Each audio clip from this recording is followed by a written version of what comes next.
I hear what? What's going on? They can hear. I know, more people. No. Oh, hey, what's up? We got Andres and Henry in the chat. Welcome. Welcome. We're going to get this thing rolling pretty quick here. I think I'm all up to date. I think so. Should be looks like it's a don't say. Might be the longest episode we've ever done. Don't say anything. Because everything. I won't say it. I won't say it. All right. Check the mic. Well, I don't even have Audacity up yet, so relax. The Audacity. Slow your roll. You're not champ doing that yet. So I'm working on the Girl Scout cookie Brax. I almost had it done. I was going to finish it. I just didn't. I was working on it.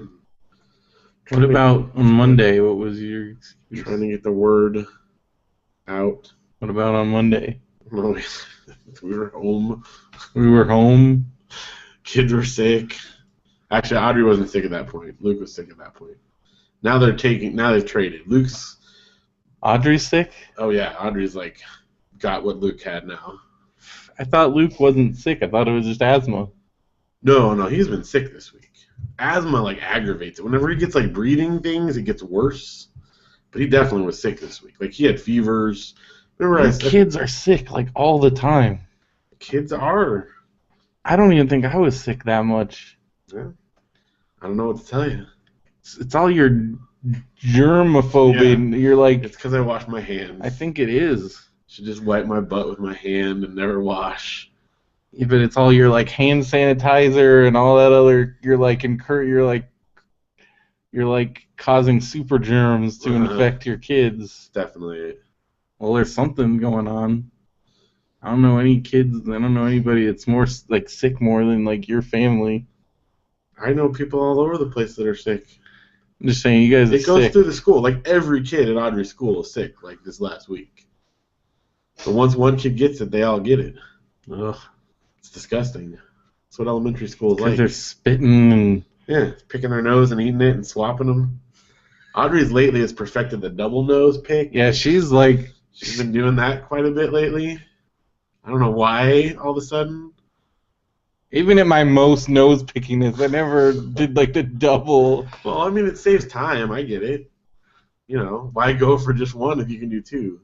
Have I ever told you about one of my friends' nose picking? Oh yeah, this is good. You heard this, right? I don't know. Okay. Make it anonymous since it's on the internet. Said anonymously. This is the most disgusting thing. Growing up, I don't know, but he would pick his nose with his pinky like this. Yeah. Then he'd take it and he'd like spread it on his lips with his pinky. Like chapstick. Like chapstick. And then he'd lick it off his lips. Oh, kind of like God. a frog. It was awesome. Oh. It was like, that's advanced technique.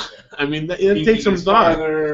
You put some effort into that. You don't just like eat it. I think in this person's mind, it like brother, less like nose picking.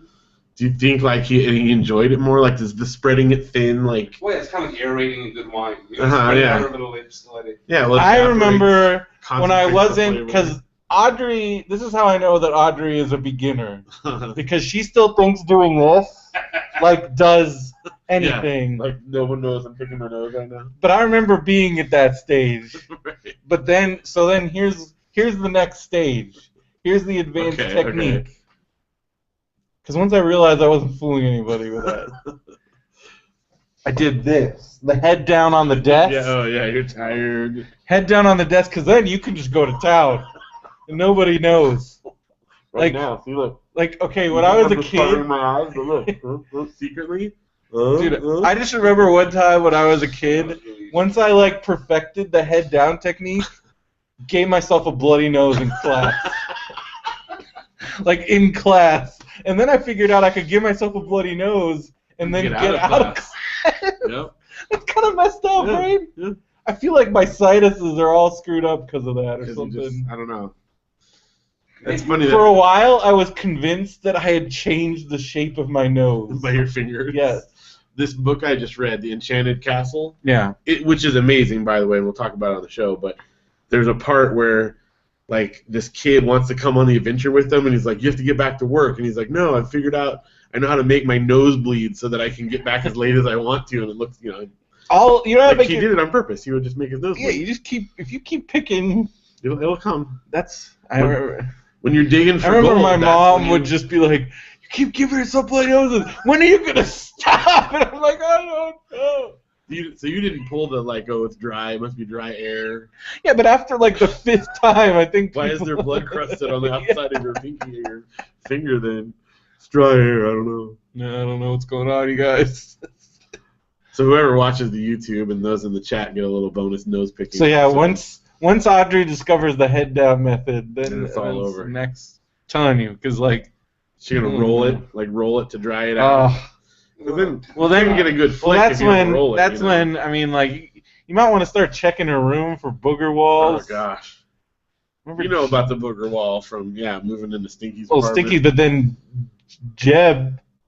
Oh yeah. Jeb's booger wall. That was like the gnarliest thing of all time. Yeah. I just remember we could tell because I helped Janelle move into her apartment, and you could tell where the bed used to be because there's like a line on the wall where it's like dark up here from like all the hair oils and stuff, and then below the line where it was like whiter, but there's just booger streaks everywhere. I mean, like you could see the story. You didn't have to be a forensic detective to see it. That is disgusting. Yeah, it was like walking in on a murder scene, and you could see like where everything had been laid out, how they tried to cover their tracks. Ugh. So. That's real gross. Now should we check the mic? Yeah. 1, 2, 3, record. No, we don't do that anymore. I know. It makes me sad. That's why people miss that. What? 1, 2, 3, record. Check 1, 2, test, hello. Testing, 1, 2. Testing, 1, 2. Take the music with you. What's that from? So good. It's from the moving sound. Oh. The old, cassette tape thing they had. Gonna make you feel so good. Get down on the floor and have a party. I swear I thought those were all real songs. I remember like telling you, like, no. I'm like, what's that song from the 80s? That we're walking on the beach, we're walking on, feel the sand between our feet. We're walking on the beach. It's like some I feel like that'd be like an alien's idea of like what a pop song on the radio would be. I'm telling you, you've watched that? Yeah. I really thought those were all real songs. And then your weird China girls. Oh, dude, I don't want to sing that on YouTube and have that. That's dangerous. But yeah, watch the thing. Go on the Potvox Music YouTube channel and watch. I gotta add that YouTube channel. Bless you. Because we have you can have featured channels on your YouTube channel. So I added Matthew's channel and I added my brother's channel. Oh, cool. Because Matthew's channel has the video of. David's got it in there. It has the video of you and Matt Zappa doing the belly drum. Yep. Yeah. It's good stuff. It's great stuff. I need a new phone so bad. This thing's not even a phone. It's not a smartphone. It's like a medium smartphone. It's like a C. It's a student smartphone. It's a slacker phone. Because the camera's horrible. Even at the time when it was new, it was just it doesn't have a flash on it. Does it have the Brax app? It does have the Brax app. Well, then what else do you need? It also has the old Kevin Smith app. Just leave you got rid of your MySpace app, though. So, on the food, I don't even know why I put this app on here. Oh, I think I might have deleted it. Crap. I had oh wait, here it is. The Vienna beef hot dog locator. Why? Why did you have that? I don't know. I think at the time I was just because I was new to apps. There's an app this was my first. Well, I had a BlackBerry before this, but that BlackBerries suck. Yeah. They don't really have that. So this was my first phone with apps. So I have a link to the Papa John's mobile webpage. I got Newegg. I got the Vienna beef hot dog locator. The post office app. USPS. Yep. Yowza, which I guess was some coupon app that Greg Grunberg like promoted, and I really like Greg Grunberg. So all right. This was back when Heroes was still good. It's coming back, you know. Ugh. I don't wanna But talk Siler about will that. not be returning. I don't. So what is it going to be? Peter again and just doing Peter stuff? I don't know. And I don't know. And if I have no desire. What if they No, make it really awesome? I don't believe that that's a thing that's going to happen. What if that first season was incredible? Yeah, but there's no Siler, and Siler's one of the reasons that made the first season amazing. Yeah, but there's other good characters. You're saying there's only room for one good bad guy? Yes. I mean, I'll watch it. I'll watch the first one, and but I watched that show to the end, and it was like the hardest of slogs. And I watched season 2. It's awful, and it just keeps getting worse. And I watched all 5 seasons, and I still don't know why I did that. And as David points out, the last season was like the worst thing of all time. Kind of like the last season of Fringe. Yeah. We haven't gotten through it. Okay. Although this next and then on the week we will. news, I have like AP Mobile. Like that's the most boring. How do you have room for so many apps? Because they were small back then. Oh, okay. It takes up too much room now. Well, I can't even update the OS anymore. Like none of the current apps will work on this OS. So all that I have are these. But you deleted MySpace. Can't believe you deleted MySpace. Why would I even I don't know. You could have probably eBayed that. See, in my utilities, I have the Dice Bag app. What's that? It's like dice for like. In case you need to roll dice. I got Repair Pal. I don't know. Like I don't even know what these apps are. Like some of these. I got Fantasy Football 2010. Wow. Yeah. I have some good apps. Got onion rings. Onion rings. Yeah, some spinach and artichoke dip. Oh, apps. Okay. Yeah. Just trying to figure out where you were going with that.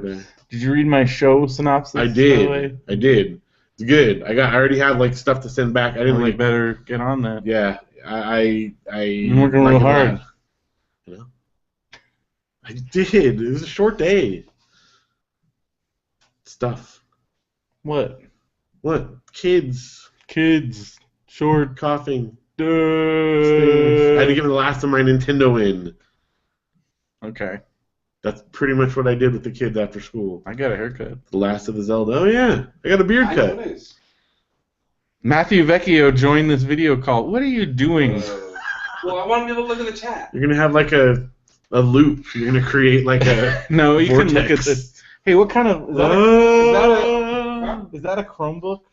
No, Henry Smith asks, how many are there? There are 3 Vecchio boys. There's also 3 girls. And then lots of others. And the 3 Vecchio boys are in the chat. Weird. I can see me Wow. in the background.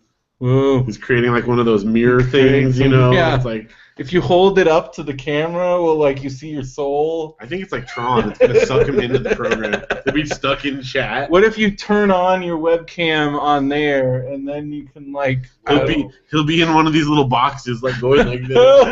Oh my God! I got sucked in. That is crazy. I got sucked into the vortex loop. Matthew will be at chat. You can't turn it on? Okay. Why not? Just do it. Don't do it. You'll Do it. explode. Don't break the Matt internet. just, That's going to break the internet. And then we'll post a picture of you on the couch and say, break the internet. Let's not do that and say we did. Okay. You left group I chat. didn't mean to. You can't even group chat right when you're like in the room. I was just trying to turn on my camera. You joined it. All right. Let's do this. Let's start the show. I'm just making sure I got everything.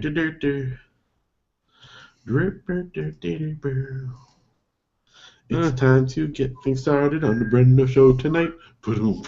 Speaking of Henson stuff, Yeah. there's a Sesame Street released a Birdman parody that Really? it's Big Birdman, Birdman. but it's Carol Spinney, and then like Big Bird's like behind him. That's cool. You have to watch Birdman to get all the references because there's like this key scene in the movie where like it's Michael Keaton and then it's Michael Keaton in the Birdman costume and he's like taunting him. Right. So there's this scene where like Big Bird is like taunting Carol Spinney like, look at you you're just an old man. It's Cool. really, and I'm like, okay, this is amazing, but like, no kid What's is the ever audience? gonna get this. Well, it's obviously us. Right. That's awesome. It's pretty amazing. Have you seen the Jim Henson Workshop, like a reality TV show where they like? I have seen commercials for it. Oh, okay. Looks cool. One of my classmates from Big Bear, I don't know if she won, but is one of the competitors in it. I just want to go to Henson. Like, I've been on the lot, but I've never made, because like there's just stuff like everywhere. Like they got like doozers from like Fraggle Rock just like outside, like in there. Like there's just like stuff all over the place. They sell radish sticks. I want to eat a radish stick so bad. I always wondered what those tasted like. With Yeah, I sweet don't- radishes, but I'm sure they taste like radish. Well, then, I mean, the whole like that dynamic where those doozers built the stuff and then they ate it and then like have you shown your, like, I'm sure your kids would like that. There's a Doozer show on Hulu. It's exclusive Really? to Hulu. Yeah, oh no, that's cool. they probably would like it. They've seen some. I'm trying to think of where they watched. We watched some Fraggle Rock. Well, they But made it's it's been a a while. new Henson. It's a new show. It's That's cool. Hulu exclusive. Also, another thing your kids might like. What? If you actually, I watched a trailer and it's like looks so stupid. What? The Netflix exclusive Richie Rich. Oh gosh, I saw like a It thing looks about it. It looks pretty Horrible, bad. but if I were a kid, I would probably love it because it's just like I got all this cool stuff. I loved the like cartoon when I was a kid. Yeah, the cartoon was good. Then Macaulay Culkin did a movie. Yeah, It was and he got okay. paid like a crazy. Yeah. He was Richie Rich. He was. Yeah. It was like not even acting. I just remember there was a McDonald's tie-in. Yeah. But I think it was a bit of a letdown based on like the performance of Home Alone and then that. you watched the first 2 minutes of the new Tim Allen Oh show. gosh. That Last Man Standing. That show's like insanely popular. Really? Well, that makes sense because it's just like all those other like laugh track sitcoms. I mean, it was bad. They're all bad. It was like, really bad. I can tell you that. So, well, we didn't know what it was. Like, oh, there's this new thing. Matthew put it on. That show's been on for like a couple years. Ugh, Oh, I don't know. it's horrible. There's a lot of crappy shows I on do TV. want to see Last Man on Earth though. Yeah, that looks great. That I mean, looks it's good. Will Forte. I mean, Yeah. come on. Yeah, that looks really good. All right, you ready? All right, let's do it. Do the show.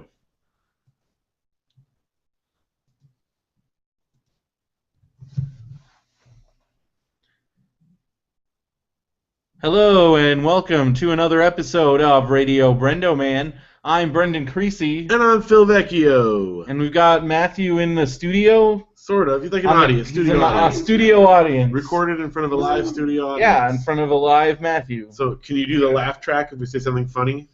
It has to be funny. Yeah. Look, there's something funny up here.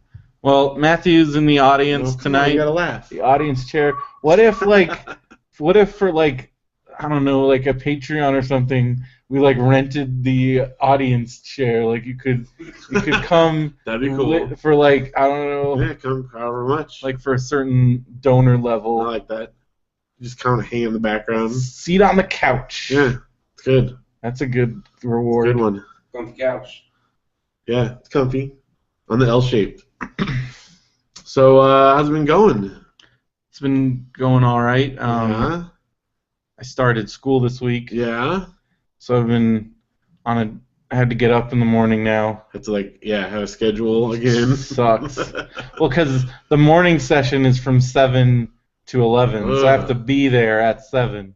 What is it, like half an hour? It's like 20 minutes. 20 I minutes. mean, it's right off of Waterman. Yeah, that's not too You get bad. off of Waterman, That's right. straight on Carnegie, left on Vanderbilt, and it's like right in that area where it's like businesses and then like every restaurant Yeah, you could imagine. So lunch is great yeah. because like I got my pick. Everything's Anything you can want is there. Hospitality Lane. Yeah, it's called hospitality. Called Hospitality Lane. And like they got everything. I found there's an awesome teriyaki place like right in.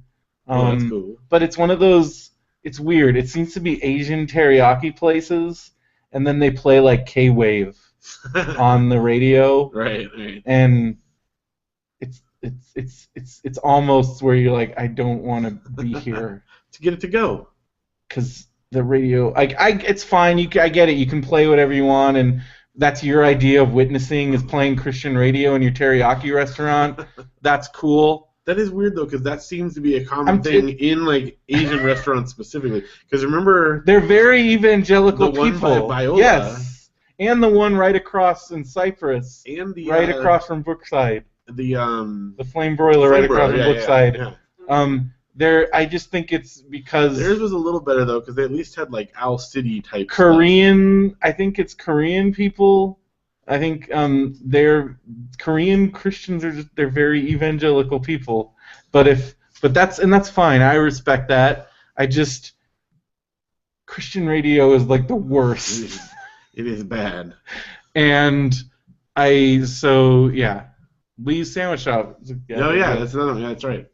So that place was good, but then I got grossed out by something there one time. You get grossed out by I know what it was. In my business class at Cyprus, this lady, like we each had to pick a business to do a profile on. Mm-hmm. I did mine on Velvet Blue Music, of course. Mm-hmm. But she did it on Lee's Sandwich Shop. And so she went in there and she did this whole thing and said they were really nice, but she got like the most violent food poisoning after it and like said she vomited for days and could never go back there and eat again. But she still did her presentation on it. Dear and God. Ever since then I think of that and I can't like... So someone else gets sick, blames it on a restaurant, and you can't eat. So are you not going to eat Pizza Hut anymore? I don't know. I haven't since you said that. I won't. I don't know. Just go look at the stain on my floor. I'm not going to look on your carpet. It's not on the carpet, but there's a stain on my box spring that I can't get out. I've scrubbed it, so I think like the puke is gone, but it's just the stain. The acid burned away the paint. Yeah. And like I can't get it out, and I've like scrubbed. Okay, you need to paint over it. But every time I'm tempted to get Pizza Hut, I'll just go look over there. I'll be like, this is what happens. This is what happens. You see what happens. You see what happens when you get pizza from Pizza Hut. All I'll have to do is think about the 8 times that I puked, and that like right there. Oh gosh. But then I think about, but they got that sriracha sauce. Maybe that's what did it to you. I didn't get sriracha sauce on that one. Maybe that's why you did. I think it's the garlic drizzle that I got some kind of drizzle, and I got the meatballs. I can't believe garlic drizzle sounds so gross to me when you say it in that that wasn't supposed to be drizzle. That was garlic crumbles. That was your problem. Well, that was the most I've ever thrown up. Maybe they ran out of drizzle. I've heard some pretty horrific things from people that worked at pizza places, and I don't want to repeat them. No, we can't go down that road. Definitely not. But I love pizza. Me too. You want to know what's good? What? This is fat talk. Fat talk? We're fat friendly on the show. If you throw up Pizza Hut, you don't deserve Pizza Hut. That's right. It's true. Maybe, I guess I'm not you're worthy. the problem. You're the problem. Your stomach can't handle it. You can't handle the hut. That's to be their new slogan. It's like the Carl Jr. If it's not all over, it's not in your face. It's like if it's on the floor, it's not. You can't handle it. You can't have it anymore. You can't have it anymore. Well, you know it's good pizza. What? So, the other day, it was actually when did we go to SpongeBob? I think it was when we went to SpongeBob. Saturday? Well, I got Papa John's. Yeah. They have a new brownie thing. Ooh. It's like $6, and when you get it, it's like fresh out of the oven. And it's just like, gah. It's like and it's like in the tin. It's like 9 brownies. I just sat there and but it's like delicious because it's like melting brownie goodness. So Papa John's it's probably my favorite, at least order out pizza, like delivery pizza. And Janelle and I have traced back to our history with Papa John's as part of the reason why we gained so much weight when we did, because back in the day, when we would do this once or twice a week, we'd each order a large pizza, and we would go to the store and get two, I remember you get 12 packs of soda. You get soda. And we would get and wasn't there a bag of Doritos in there? A bag of Doritos. Oh my god. And we would put away, we would have a movie marathon through the day, and we would eat a large pizza, a bag of Doritos, and a 12-pack each. Oh my gosh. And that was we would do that a couple times a week sometimes. And then looking back, we're like, no wonder we got fat. Look what we were doing. We did that on a regular basis. That'll do it. That's good. Oh, David's got a good. Yeah, but the first advertise. Well, because we don't have any reader mail. That's right. So we're gonna jump straight into it. You know what's good pizza? DreamHost is good pizza. Well, I guess if you had a pizza and you wanted company to have a website, and you wanted a website for your pizza. That's right. And you know what's good for while you're eating the pizza from your company that you have a hosted site, a DreamHost. Listening to podcasts on Stitcher. Yeah, that'd be a good way to do it. Yes. That's good. That tied it all together. That's synergy. So go to radiobrendo.com, click the Stitcher link. I have been getting some emails. I guess they've been having some problems with the keep getting the latest episodes, but it's across their whole network. So if you listen to us on Stitcher, it's not always up to date. But they're working on it. They're working on it. They are working on it. So, but if you want to send us mail, so we'll have longer episodes, I guess. If you think that if it's not long enough. So go to radiobrendo.com, click the contact link, hit us up on Twitter, BrendoMan@gmail.com, BrendoMan at Gmail, Tumblr. Been very active on Tumblr lately. Yeah. I asked Phil Wheaton, "Are we good?" And he responded with this meme. So I don't know what I don't know. What was the meme? There's a meme from StarCraft where it's you must build more pylons. Okay. And what he does just it responded mean? with, "I don't know." Now Matthew's chatting while he's sitting right there. Matthew's in the room. He's chatting in the chat. If you give a Brendo web hosting, he'll ask for a podcast. If you give a Brendo a podcast, he will ask for search. There you go. If you give a Brendo a podcast. You should write children's books. Thank you. That's very good. But, yeah, so what does that meme mean? Does it have a meaning? Nah. All right. But at least he didn't say, no, we're not good. No, because he was doing a Q&A, so I just was like, are we good? That's good. So, I don't know. Maybe he didn't know what you meant. Yeah. That's good. Well, he didn't say, get away from me, butthead, don't come in my thing. I was trying to do a Marin style, are we good? You good? No good? That's more that's a Larry David. But I guess you haven't, because not so much lately, but when Mark Maron's podcast first started, I would say 9 out of 10 times it would devolve into, because Mark Maron's just convinced that everybody hates him. Right. Half the time it is true, but he would just be we good? It would be just him asking the guests it's okay. That's we awesome. good? Got any beef? No beef. So, so when you listen to those Mark Maron podcasts, don't forget Stitcher. Use the code BrendoMan. And when you're getting your Pizza Mogul website set up on DreamHost, use the promo code RadioBrendoMan. You will save $50 off your order. And if you sign up for a year worth of hosting, you get an extra free domain registration on top of the one you already get. And you just gave me a brilliant idea. What? Pizza Mogul. It should be a pizza place in the middle of a ski slope. It'd be called Pizza Mogul. Why would you want a pizza place in the middle of a ski slope? Because it's called Pizza Mogul. There's moguls on the ski slope, Yeah. Like the hills. But that'd be on a diamond slope. Yeah. And only experts, skiers, that's the most exclusive pizza shop at you your can go pizza shop. If you can't handle the black diamonds, you don't get the pizza. I feel like that's a very small.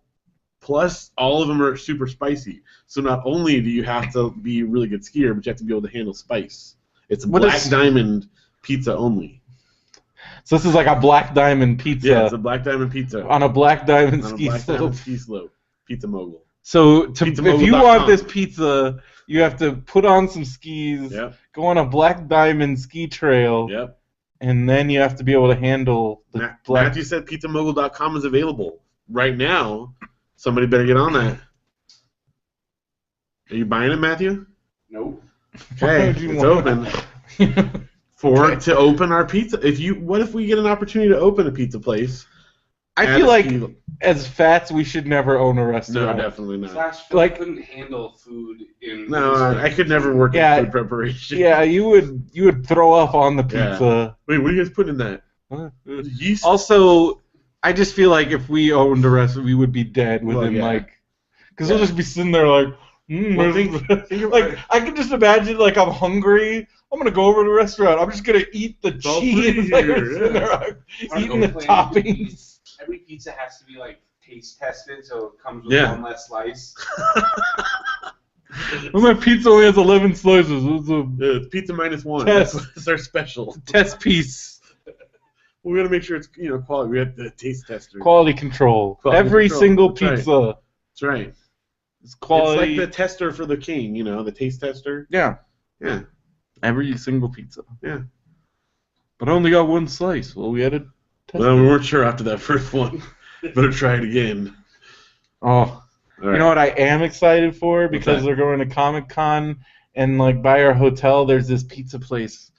I forgot what it's called, but they have like for $8 you get 2 slices, and it's like Chicago deep dish Nice. and a soda for $8. It's like, and it's always like a little bit crowded, but I feel like it's like the secret of the Don't tell area. everyone or it's That's gonna why I'm get not crowded. saying the name of the place. It's a place. But me and Benson and Andrew Lindy discovered it like 2 years ago, Okay. maybe 3 years ago. Yeah, it was 3 years ago because it was before I started staying. It was before I started staying, before I was living living down in there, San Diego. So it must have been 3 years. But yeah, so we discovered it, and it's amazing. Good. All right. Oh, Hopefully, not too many people find out about it. but it's really good. PizzaMogul.com. Now I'm Maybe you thinking could about that also pizza. show listings of other good pizza places in your area that we don't have one. So it could be like a community built around it too. Hmm. Maybe we should get PizzaMogul.com before it goes. You don't think? Someone's gonna. So snatch another it up. website that we can ignore and not update? Someone's gonna snatch it up. I'm sure somebody is from listening to this show. I think they might. If that happens, that's great. Let us know and make sure you use that code when you do it. All right. What else? Don't forget we got Amazon Prime free trials, 30-day free trials. You get Amazon Prime Music, which offers unlimited ad-free access to over 1 million songs. That's a lot of songs. You also get the Instant Watch library.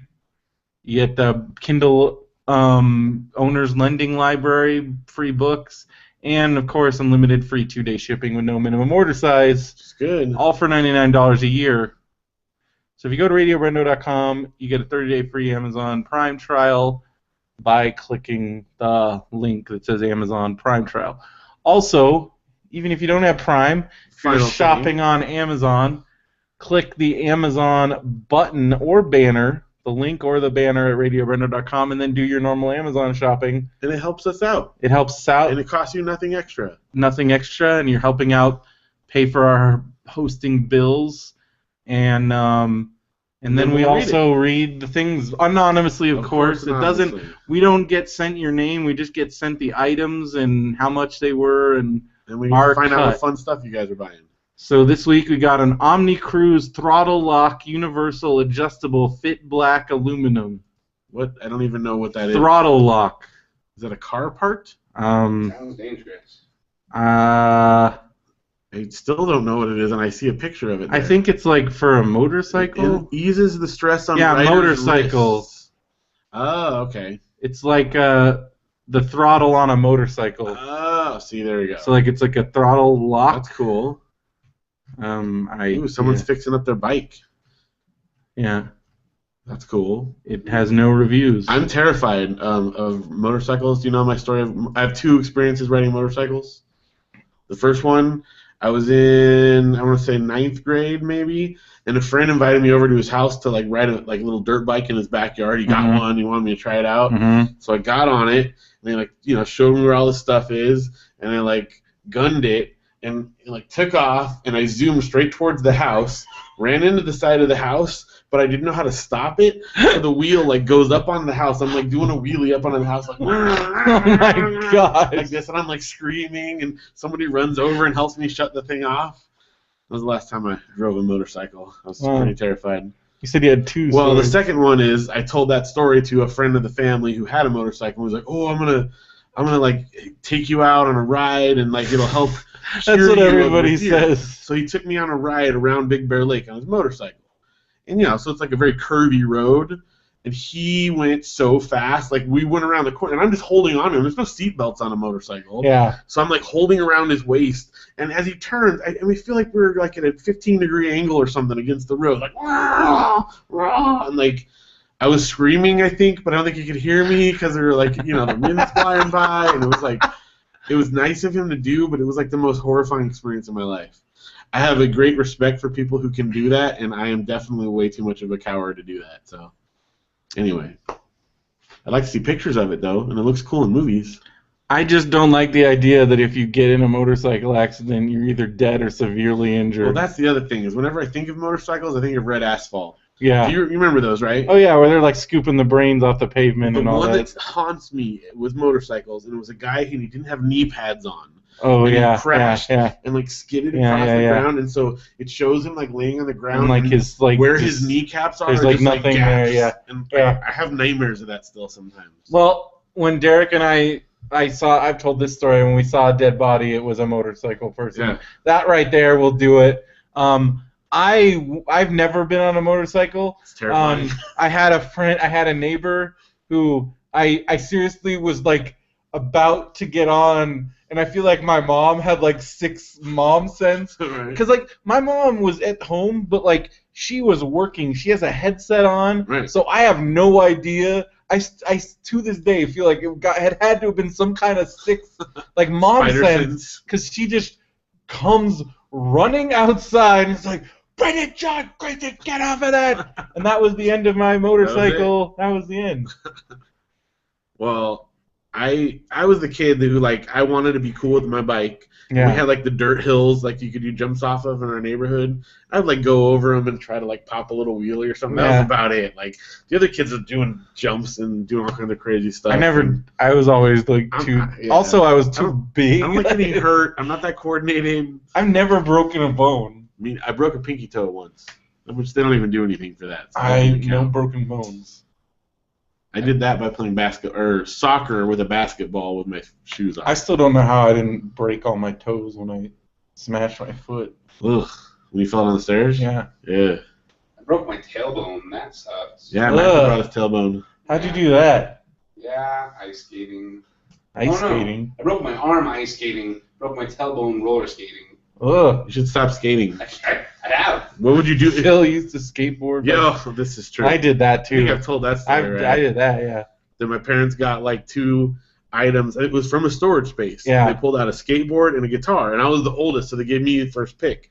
And I picked the skateboard because I wanted to be cool like my friends. Yeah. And they would go down. My friend had a boat. He was rich. And they had a boat, and down by the docks, they had all these like cement passed around. So they would go down, and all the cool rich kids would ride around their skateboards, and I wanted to do that with them. So I got a skateboard, and I went down there, and then I realized I couldn't skate, so I had to like push myself along, sitting on it, and it kind of diminished the cool factor a little bit, I want to say. And I kind of wish I took the guitar, and David got the guitar, so he got the better deal. I had to go buy a guitar later on when I wanted to learn. All that from Omni Cruise, Throttle Lock, Universal. All right. You still have that guitar. Is it like in one of your sheds? No, David still has it. I know. Oh, David, yeah. Yeah, where is that? Should play it. Yes, it is. All right, so that's one item. We got Laggies on Blu-ray. What the heck is Laggies? Is that a movie? It is a movie with Keira Knightley, Chloe Grace Moretz, Sam Rockwell. How have I not heard of it? I don't even know this movie existed. I don't know. Those are all people I like. Yeah. 69% on Rotten Tomatoes. Well, could be worse. There you go. Wow. Some people loved it. A breath of fresh air. 1 star. Boring. Love the actresses, but pretty depressing overall. Yeah, that's a great review there. 5 stars. Awesome. That tells me a lot. Ironic tale of growing up. Huh. All right. A breath of fresh air. I'm curious now. This movie seemed as though it started off with a good premise. That's just like a random paragraph from... Yeah, who knows where that's from. All right. All right. It's a comedy about acting your age and other adult decisions. It is And- directed by Lynn Shelton. Huh. And Lynn Shelton. Huh. And let's see here. Anyone else in it? Sam Rockwell, Jeff Garland. Jeff Garland, Ellie Kemper. So a lot of funny people. Ellie Yeah. Kemper from The Office. Wow. Yeah. I'll check it out. Laggies. Laggies. Never heard of it. Like, do they lag? That's like when you're in an They're online. An online game, they're really Game, lagging. yeah, The lagging laggies. laggies. All right. We thought of the same joke. Oh. Lord of the Rings theatrical trilogy. Why would you get that? As opposed to the special edition? It's only $14.99. Maybe that's why. That's probably why. Well, maybe they just want to watch. Maybe they were a completionist. You don't have 3.5 hours. Yeah, you just want to watch. Because I do have. I got rid of them, but I did buy. I would buy the theatrical because it came out like Like 6 a year months before, so, yeah, something like that. So I had all 3 theatricals, but like now I don't know. But maybe if you're a completionist and you want the collection. Or it was $14.99, and you also don't have 4 hours True. to And kill. it probably isn't like a smaller package, Yeah, that's really cheap. I Yeah. mean, $14.99 for 3 movies. And then we got Paramore, The Final Riot. It's a band. Yeah. The Expendables 3. I never saw. I haven't seen the 3. third I one. saw the first 2. Yeah. I got $10 PlayStation Store gift card. Nice. We get $1 from that. That's pretty cool. Yeah. Texas and TI 36X. Wow. Throw Engineering. $17.99. Yeah. That Well, one it's a probably 36. does a million times more than what ours did. When Remember, we... like the TI 82, Yeah. and it doesn't. Well, it doesn't look like it's a graphing one, Oh, okay. Well, but still. that probably does just as much. What does it say?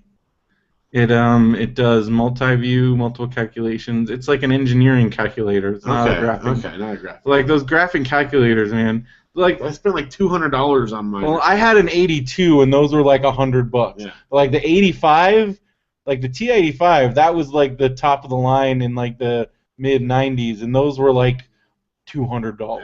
I don't remember exactly. 89 titanium. Ooh. See, I don't even, because it got crazy with those It's like things. Pokemon on it. to play Pokemon. I remember, like, it got pretty nuts with the games and Yeah. all the Well, 'cause programming. Mine and must have been older then, because ours had a couple little games. Then I remember my friends and I would like swap like programs, and Steve Leith and I made a little blackjack program together so we could play that. And then like I don't know, we had like a pick a number between 1 and 10 and other like dumb little stuff like that. That's about as complicated as it got. Let's see what's What a graphing what's calculator going is on now. with graphing calculators these days. So here's like the TI-83, Plus, like it's $91. about the same. So they're still like in that. But like here's the TI-84 Plus. 121. But like, look, it's got a freaking color screen on it. Yeah, that's a Like, that's a that's- different. That's insane. That's a at different that. world. Yeah, like look at that thing. And it's That's super like a thin. smartphone. And It's thin too. that's what it cost us back in the 90s. I feel like now like they probably have like calculators that run like Android on them Yeah, and stuff. I mean, So here's the T83, like 89 titanium, That's what I had. that's on Matthew Dave had. had an 134 $84 bucks. That's what he said on there. See, here's the TI-85 Advanced. He said that's called a cell phone. Yeah, like is it even necessary? Well, because they don't allow cell phones Oh, I in guess math so. class. Like, Yeah, but still, like some of these are smart enough. I'm pretty sure kids could figure out. yeah. So here, like, I mean, come on. here's a TI-80 for $94.45. Here's a TI-81. Here's like the ones that we had. Yeah, Like these grayscale, like where you could maybe play Snake on them. yeah. Yeah, like look at that screen. So yeah. So someone's taking a math class. I'm gonna assume. Here's mine. Well, there it is, the TI-82. TI-82. See, I But they know. don't. That mine didn't look like they. Yeah. I think they've updated the look a bit, but I mean it's still pretty. And also they were really blocky. Yeah. They've kind of made them look They're, more little like. sleek. Yeah, now they look like little like cell phone like. And also this is $202. Yeah, but there's a used one from 1799. Yeah. That's a kid that took calculus and is done with it now. Ugh, now I'm having like flashbacks to like algebra 2 and pre-calc and So here's the thing. those I math had classes. multiple classes where I had to purchase a clicker to use in the class, like for game shows. Like You have to purchase a clicker you in have the to class. purchase a clicker so you can do interactive quizzes and stuff. Ugh. Yeah, That's it too. I had to do like because I just did the like entrance exam thing for like grad school Right. and the math section. How'd you do? Well, it was like I could do it from here, and I got to like there was like a graphing part, and I'm just like so I kind of guessed, but I passed. That's But good. like then I looked online, and there's like these if kids today have no idea. There are seriously. I looked online. You just There's did these. kids today. I did, but like I swear to God, Phil, there are websites where you just type in algebra equations and it gives you the full like the work, showing your work. like everything. Like I would have gotten A's in like. The silly thing though is that if you're a smart kid, that could be just as useful to have it show you the work so you Yes. can work backwards Yeah. from it, rather than just figuring it out, doing it wrong, turning it in wrong, and then Which- having them yell at you in the class. That or was whatever. me. That Like, was that doesn't help the you learn only anything. math class I got a good grade in high school was geometry because I feel like geometry is But imagine if you, well, yeah, I mean, that's definitely a different type of thinking, you know. yeah. But imagine if you had that where you could If put I that had a in there where I could just put in and mess with X it and equals see what and happens. it shows you step by step. It shows you what they're doing. Yeah. And I'm just like, this is crazy that this exists. That's We why- didn't have anything like That's this. why kids today are going to be way smarter and able to do way more than we Because are. also they're not dealing with that bull What? crap. I've just never seen this before. It's really cool. You looking at the site? Yeah, that type of thing. Yeah. Those algebra calculators, they're insane, right? Yeah. That's cool. You can seriously type like complex equations. I found another one because I was checking my work like that because Right. I'm like, how do I told because I forgot how to do any of I it. know. Like find the like what's the intersection of these two like graph and find the like all that crap. Yeah. And plus I'm like, and then I'm like, I'm a 34-year-old. I feel like I've been out in the world.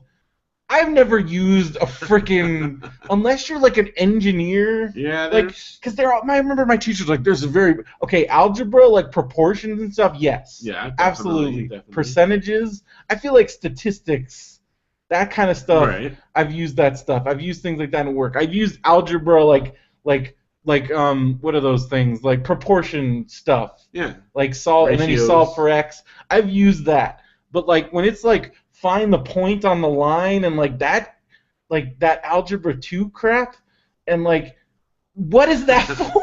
I think it applies in a lot fewer places than they probably let on. Because I'm like this is the first time I'd seen this since I'd taken these classes in high school. Right. And I work in IT, I've worked in a lot of different places. I forgot this existed. This kind of math. Yeah. And that's I where- took through calculus, and I probably would have to completely retake it over again. Like, I don't think I remember much. Because it was from like calculus. find the intercepts, and I'm like, oh yeah, that. But That's like, a thing. like, and it's like, and I'm like, this. My math teacher can. Once my kids Yeah. get into like algebra 2, I'm gonna have to jump in and pay attention to what they're Oh, doing yeah. to catch up again to be able to help them. Because I was I'm sitting good there and up I'm through like, algebra 2. this makes. I don't know what this is. Yeah. Like I don't remember this. Because I did a lot of subbing, Yeah. you know, and Yeah, they would yeah. always, because I said I can sub like upper level math, which a lot of times people aren't comfortable with, you know. Yeah. And even in those, like I would be able to look in the book and read it and go, oh yeah, and then I could kind of help the kids through, but I had to relearn it while I was doing it. You Yeah. know?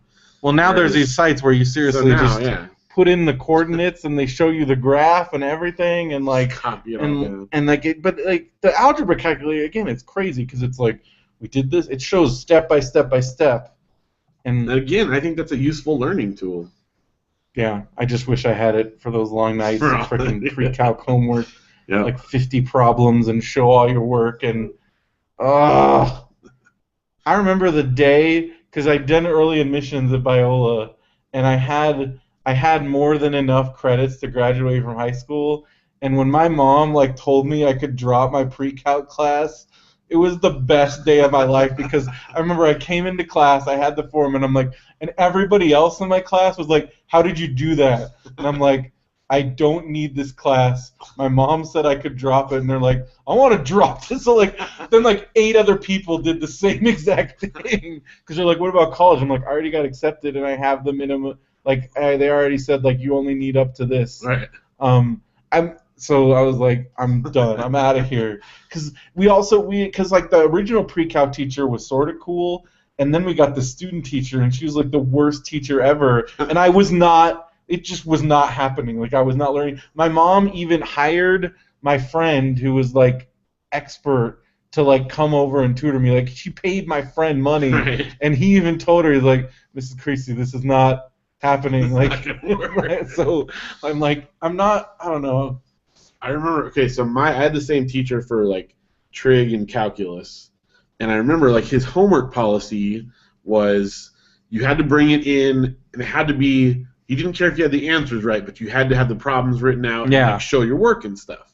Yeah. And so keep in mind, I was still Phil in high school, but I also wanted to get like straight A's and everything. So I figured out that I could just write all the problems out, show some kind of a fake work, and have whatever answer. And in the class, we go over it. He'd tell us how to do each one and give us the right answer. So as long as I had all that work written down, even if it was just completely made up and I did it wrong, the kind of I was just crap copying stuff like, out of the book, and then I'd learn it in and class. that's why I actually told hated us. math class. Yeah.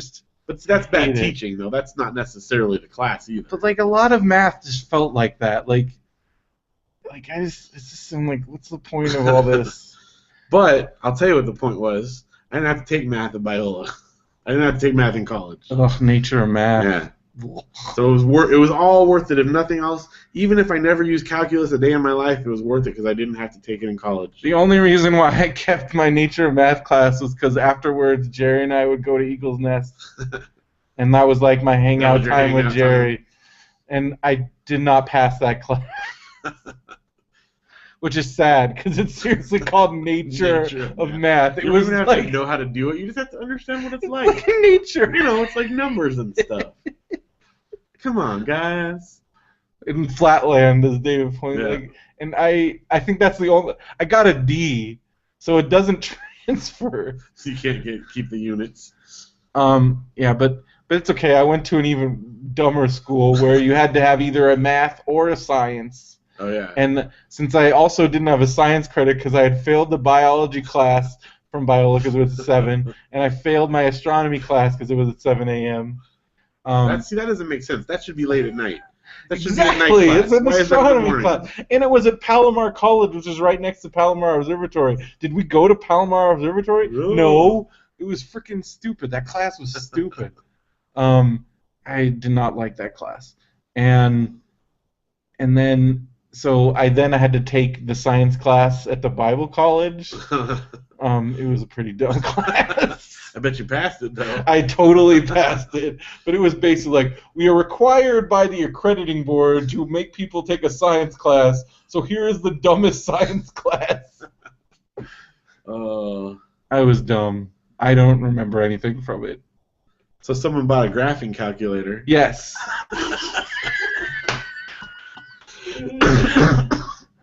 Oh no, I closed our file. Why'd you let me do that? I don't know. What are you doing? I don't know what I'm doing. What someone else? We're not. Oh my gosh. Oh, if only my browser could remember where I was right when I... That's technology. Yeah. So, what's next? What did someone buy after a graphing calculator? We got some Dominion expansions. I'm guessing card game, right? I'm guessing that's Craig from the Res. Oh, okay. It's a card game. We got Dominion Dark Ages expansion, Dominion Hinterlands, and Dominion Seaside. Sweet. That's like $100 worth of games right there. I've not played it yet, but we have friends that have been bugging us to play, so one of these days we got to try it. Speaking of Craig from the Res, really quick, if he's out there and you're listening, and I know you've told us this before, but what part exactly of Montana are we talking about that you're in? Because we've been looking at some travels places, and yeah, because you're as we'll talk about in a minute, you're already planning your next vacation. Working on it, yeah. Because you just got back from your Disney World vacation. Well, honestly, we were talking about going to Montana at spring break, and then I started looking at the weather, and I'm like, oh wait, I don't think we can travel to there at this time of year. So if you have any travel tips for winter in Montana, yeah, I have a tip. Don't. It's kind of nuts out there right now, and I realize we're kind of spoiled because we're in California. So why would you want to go Winter is nuts everywhere. Yeah. So we might just stay like in California. That might be a good plan. I think that's what we're gonna have to do. Because we're like, flights are really cheap right now, and then we looked and we're like, that's because you can't. Do you want all your flights to get canceled, and do you Yeah. want to get stranded somewhere for 4 days like Matt Zappa did?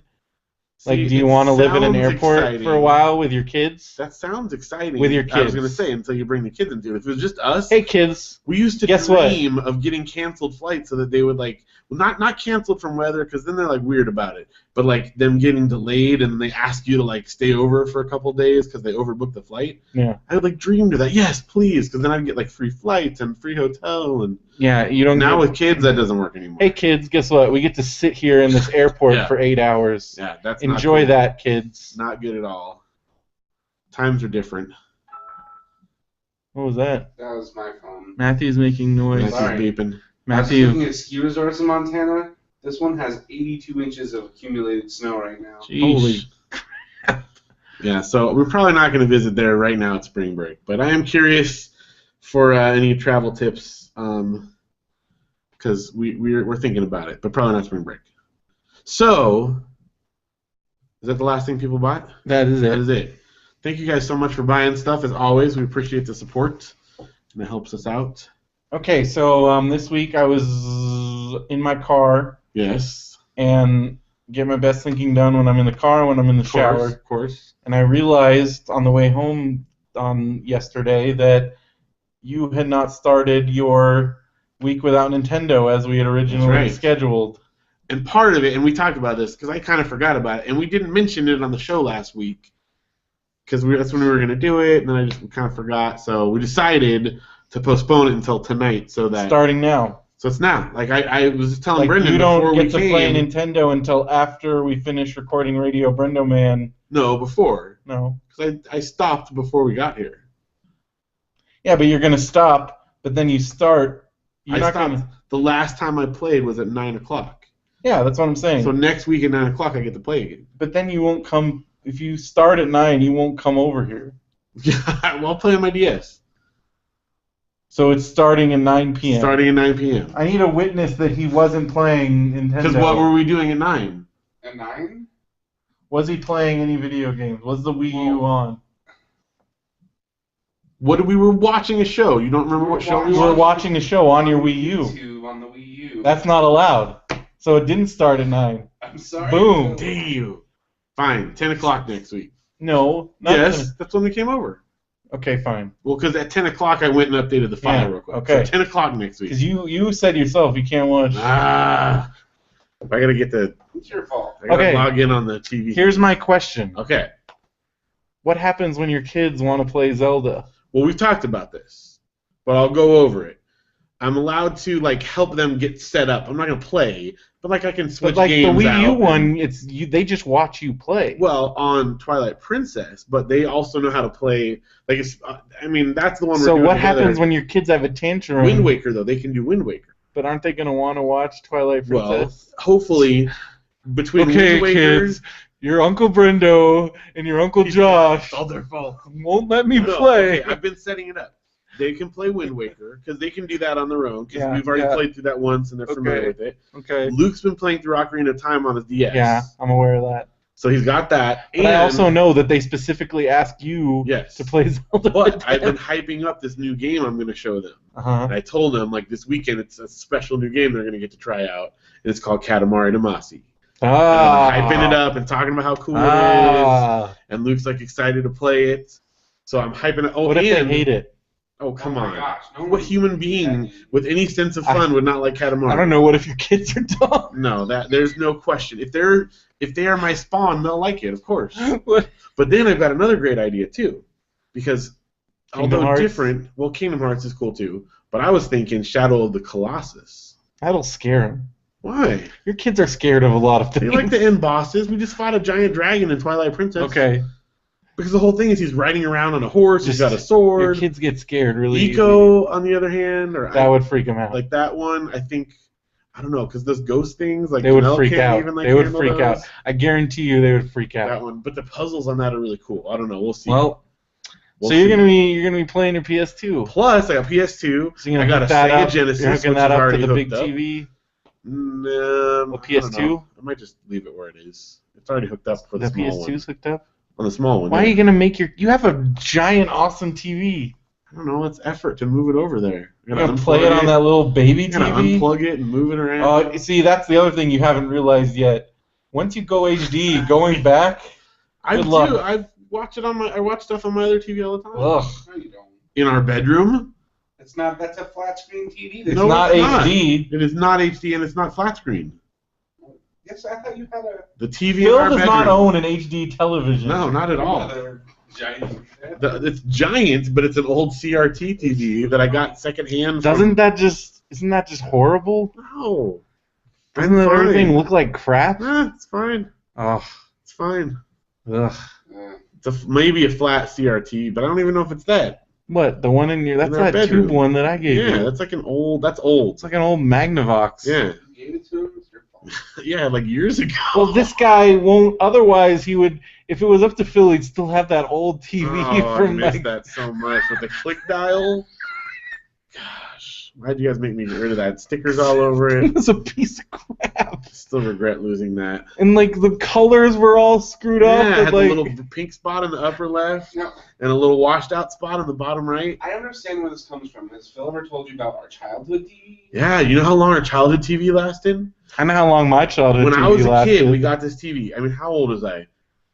That must have TV been- that I brought to Biola, my TV that I brought, I trust me, I know all about, like, my mom Well, no. does not Yeah. buy Okay, a but there's TV. more than just that. But that TV was from, I got you have to that, come over here if you my want to family, know. the TV that I brought to Biola, my family got that when I was like 6. Okay, but it's Thing not is- just the length thing for this one. Our family kept that TV for so long that the power button fell out, and you could like reach in, Oh yeah, press it with your pinky or whatever. I'm, But it But would it shocked you. So you had to get a shock every time you turn the volume up. Well, then we started keeping like a power pencil there, so you Oh could my like God. put the But pencil still, in. usually the pencil will get lost and you just shock yourself a little. That's not even what I was going to talk about, though. Oh. It survived the Big Bear earthquake. During the earthquake, it was thrown across the room, and it was. what was that, during Northridge? No, this was 19. It was like centered. Oh, okay. When was that? In the desert by Big Bear. What is it? When I was in 8th grade, It was so on June 27th. 92. 92. There we go. Thank you. Hmm. It. That's when it lost the button. It was thrown across the room. The buttons broke, but the TV still worked. So it's like a miracle TV. And we still had it. And they didn't. When did they get rid of it? Finally, it was only like a few years ago. Well, let's put it this way: we moved from that TV to a projector. Yeah. So I don't know. It was a couple years ago. Wow. But yeah. So anyway, it was a miracle TV. It shocked you, and I'm used to keeping things for a long time. So yes, I still have CRTs. Yeah, and now you've passed that on to your son, who has like a nerve, who already, before there was even talk about, like, he had a near breakdown about having to get rid of his shoes This is true. that have holes in them. This is true. See, I learned though, just not to mention it so much, because then he starts thinking about it, and it's an issue. The reason he was worried about losing the TV is he thought we were getting rid of Zelda, though. Yeah, he but thought now, they were tied but together. he's like, I've seen him have a breakdown over old pajamas that don't fit him, Yeah. and now these shoes is going to be a problem. Yep. That's your fault. That's completely your so. fault. I own that. But I understand. That's why I still have It's all still my not stuff. okay. I like it. He's If my you're boy. doing that when you're 4, I did it when I was 4. you're going to be on Hoarders when you're I 40. remember going dumpster diving with my dad when I was 4. Like literally going out behind storage places How have you and not? climbing in and out of dumpsters. How have you not been on Hoarders yet? It's because I avoided it by just coming this side. If you of it. hadn't married Janelle, It's very possible. you would. I was borderline when we got married, if you remember correctly. I'm well aware. We've gone over this numerous times, but yeah. Anyway, so all that is to say, my week without Nintendo starts now. So I have plans, but it's not going to be easy. In fact, it's going to be quite challenging. Kind of like I've been like I feel like we need daily diary I've videos. been planning it out. You like, need to what do am I like gonna little do? like mini videos on your phone. I am so scared. Like, it's day 3. I'm having major withdrawals here. Well, and it's coming like the worst time because I've been downloading so many games with all my free club Nintendo You points. have I have like 30 new games I haven't even gotten to touch. You should have thought about that. Well, it's time though. I mean, I gotta keep getting them out of Club Nintendo. I can only get a couple things a day before it kicks me off. If I don't keep doing it every day, Nintendo needs to beef up their website I don't because think that they expect like. yeah, but we're now aware that this it's is happening. been several a couple weeks, they should have fixed this by now. Yeah, because it's still bad. They didn't. I think they didn't realize how much a panic everyone was going to go into about losing their coins and stuff. Really, the diehardness of diehard Nintendo fans. I don't think they know what they have sometimes. I think they do, and they're just. It's again. I feel like they still got to create that artificial demand there is. and insanity. Because every day for the last 2 weeks, I've been like going on there trying to get in as many surveys as I can before it breaks on me. There's no excuse for that in these days and times, because especially in the world of virtual servers, they could have spun up extra web servers and spread that traffic out. Somebody should have done that by now. You would The fact think. they haven't makes me question their very infrastructure. Well, okay, wait. David says not for the next week. I'm still allowed to go on their website. That's on the computer. That's not on their program. That's on the You're gonna go on the Nintendo website and just look at some. Oh, No, I gotta do the surveys. Some of my surveys expire within the next week, so I'm Yeah, doing we never said you surveys. couldn't do that. No one ever said anything about doing surveys. I'm allowed to write on the different, message boards and stuff. No I can go emulators in- though. But I can go into Two Dudes in a Nest on their Facebook page and write stuff about Yeah, Nintendo, sure. But no emulators. which I've been doing, by the way, and they're cool. Yeah. I I like wouldn't their. know how to run an emulator. Yeah, Phil wouldn't know how Yeah, to that do doesn't that. count. I wouldn't do that. I don't I'm know. still coming to grips with Virtual Console, and do I really want to play something that's not on its original format? You're such a freaking. So that's what I'm saying. An emulator just isn't even a temptation for me. All right. So We're that's gonna be at Long now. Beach Comic Expo next Sunday. That's right. Fortunately, just in enough time for me to get my DS back. I did plan that. Oh yeah, I was not going to not have my DS to go there. it's true. Yeah. You would have missed out on all those tags. Yes, I would have. So that's going to be cool. We're going to go on Sunday. Yep. It's also on Saturday. It's on Saturday. Everybody should go Long Beach Comic Con. Go to longbeachcomiccon.com. Long Beach Expo is this time. Yeah, but the website The is web- Long Beach Comic Con, and the expo. But it's as big as Long Beach Comic Con Yep. now. It's in the same exact 2 hall. days. So that's going to be cool. There's panels and stuff. We're not doing one. Not this time. We're But we are doing a panel doing a panel in WonderCon, WonderCon. Easter weekend, first weekend of April. Saturday. Panels on Saturday from 4 to 5, or that's 5 right. to 6. I think that was 4 to 5. Maybe 4 to 5. Well, Saturday afternoon anyway. And it's going to be right next. It's going to be at the Marriott next door Yep. in the Grand Lobby. Which is I'm excited because it's our Grand first Ballroom. panel at WonderCon. Grand Ballroom. Well, mine. I guess you did the. I did the full-time Full-time creative thing. work on a But it's part-time schedule, our which first I will one. also be doing. Yeah. But the first Webcomics Advocates with Josh and Patrick It'll be cool. and us, and it'll be a lot of fun. We're also going to have stickers and stuff, so if you're coming to WonderCon, be sure to stop by or meet or find us at some other time. Because we can't officially give out stickers at our panel. Right. That's not our thing. But, if you get them from us personally Yeah, outside of it, that's cool. but you didn't get them from us. No, not officially. Not officially. Because you're not even supposed to hand out stickers at all. Yeah, we're in the webcomics advocates, but from Radio BrendoMan, we're just, independent people, right? That are just happen to be handing out It's just the people from our not show, stickers. not the people from there. Yeah. If they happen to buy a ticket separately, that's not our problem. All right. Well, WonderCon It's going to be is sweet. going to be sweet. And then further on down the road, we got Comic-Con. And Comic-Con tickets, that whole thing is happening tomorrow. Saw that. That's going to be, get ready good for luck people for complaining everybody. on Facebook and elsewhere. Everybody's going to freak out. Did you get the email? So now, because Yeah. of the uproar from professionals, because this is the first year they've done professional registration after the fact. so I think everybody freaked out. Even though Comic-Con assured people, look, they're separate blocks of tickets, but people still freaked out because Yeah. people are gonna freak out when it comes to Comic-Con. So if your registration is already, if your materials are already You're approved, you are guaranteed at least your badge. Not guest badges, though. We're gonna still have to do the waiting room for the guest badge. Yeah. So we may not get guest badges this year.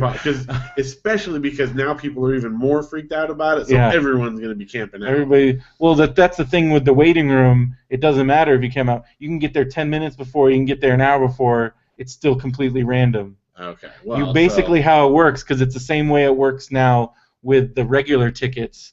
The waiting room opens an hour before. Okay. You go in there, and then you're randomly picked to buy. So it doesn't matter if you get in there at 8 or if you get in there at 8:59, but you have to be logged in there, because then it's like if you log on at 9:01, like you don't get in. Done. Well, it's not that it's done. It's just you're not in. Although it quickly ends once like they sell through all the tickets. So this could be the first year I don't get a guest badge. I didn't get one year. You didn't get one the other year. That's why I always, whenever people are like, "Oh, give me a badge," I'm just like, Never know. But it's cool at least that we know ours are guaranteed, so you don't have to like stress about like, what if I forget and then you lose it? Like we have that, so that's cool. But I still have high hopes that we'll get our panel at Comic-Con, since we're getting it at WonderCon. And it's actually, as I've said, it's harder to get a panel at WonderCon because there's way fewer panel slots. It's only 2 days, right? It's only 2 days, and there's way less rooms. Right. So we're a lot higher percentage of the actual entertainment than we were at the other. And seeing as how we've already done a panel at Comic-Con. Yeah. I think that's cool because it means obviously it wasn't so bad that they like put us on the no-go list. Last year for WonderCon, we were on the standby. We made it to the standby, so if something happened where that's where I figured we had a good chance this year if we made it to the standby list. Right. But we didn't get then we didn't get picked for Comic-Con, so. But see, I think Comic-Con, we're kind of like, if we got a spot, here's our list of people we can plug in the spots we need to fill.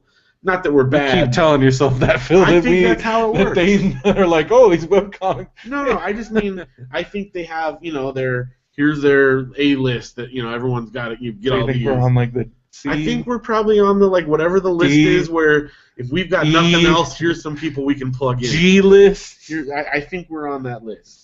X? And that's not such a bad list to be on. Y? The Y list? It's not Z. Z is the no-go. Okay. We're like the next one, like the... Or the Y. If we've got nothing else... Maybe Q? We'll stick these guys in there. Okay. Yeah.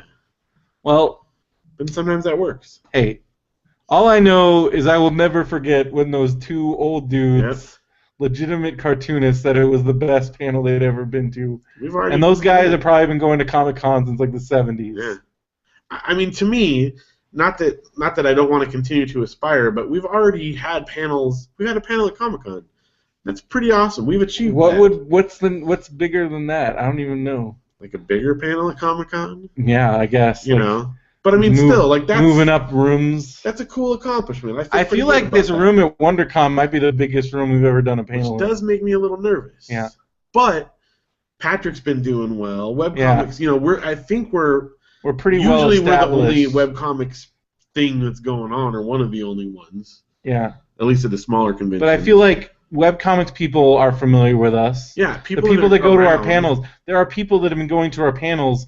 We've been doing this. This is since 2009 was our first panel. But we've done them like twice or three times a year sometimes. So people are familiar. That people have been like going to our panels.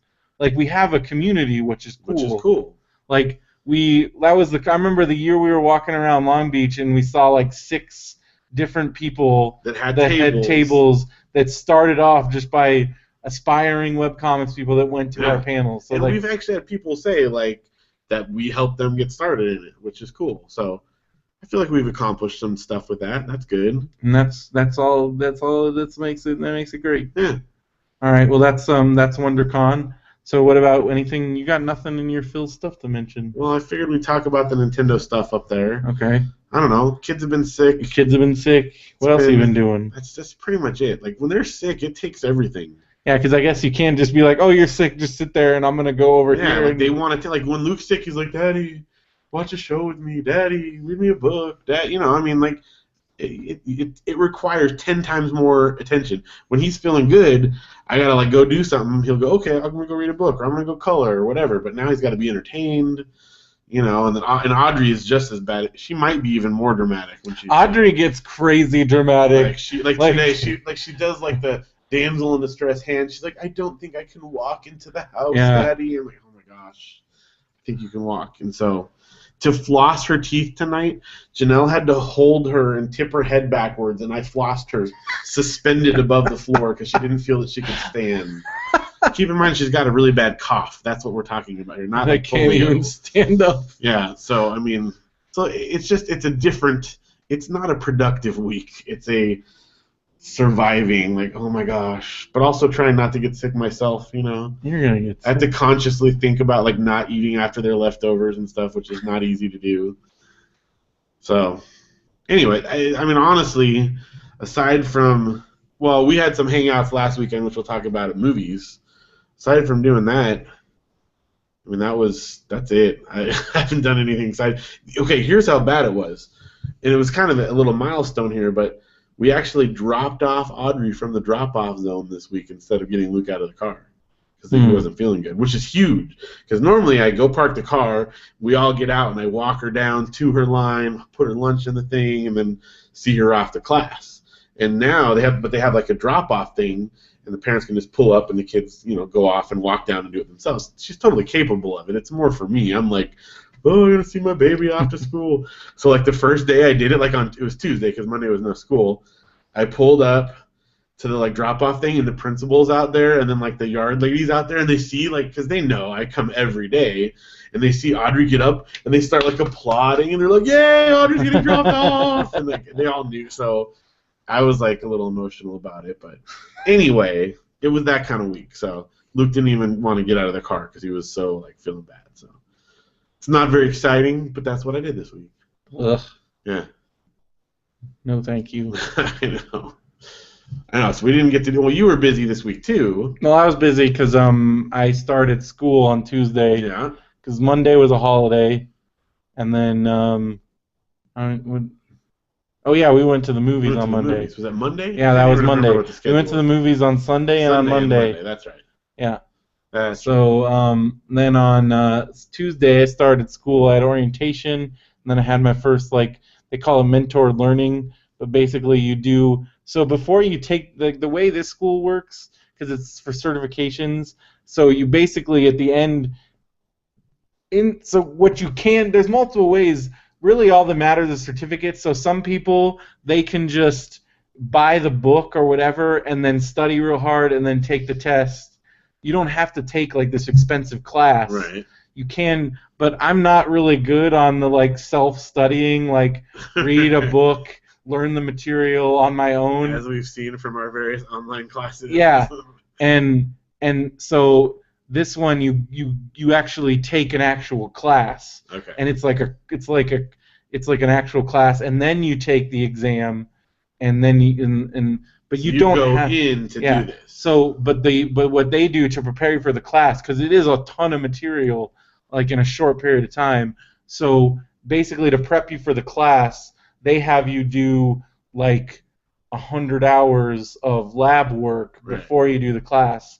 So I'm doing that right now. So it's these online. It's like a mixture of presentations and then a guy talking on a video, and then little exercises and labs. And they break it up enough where it's in small enough chunks where it's not just a guy talking for 30 minutes, which is what our class is going to be, and I'm not really looking forward to it because this is complex networking terms. The other day, and it goes, because this is all stuff that I know, because I worked in tech support and network security for 5 years, so I know what all this stuff is. I just haven't gone into the level of it where I could pass this kind of exam. Right. So I'm oh, this is what that is. I've used this all the time, but this is the real in-depth. So it's useful stuff then. Yeah, it's useful stuff.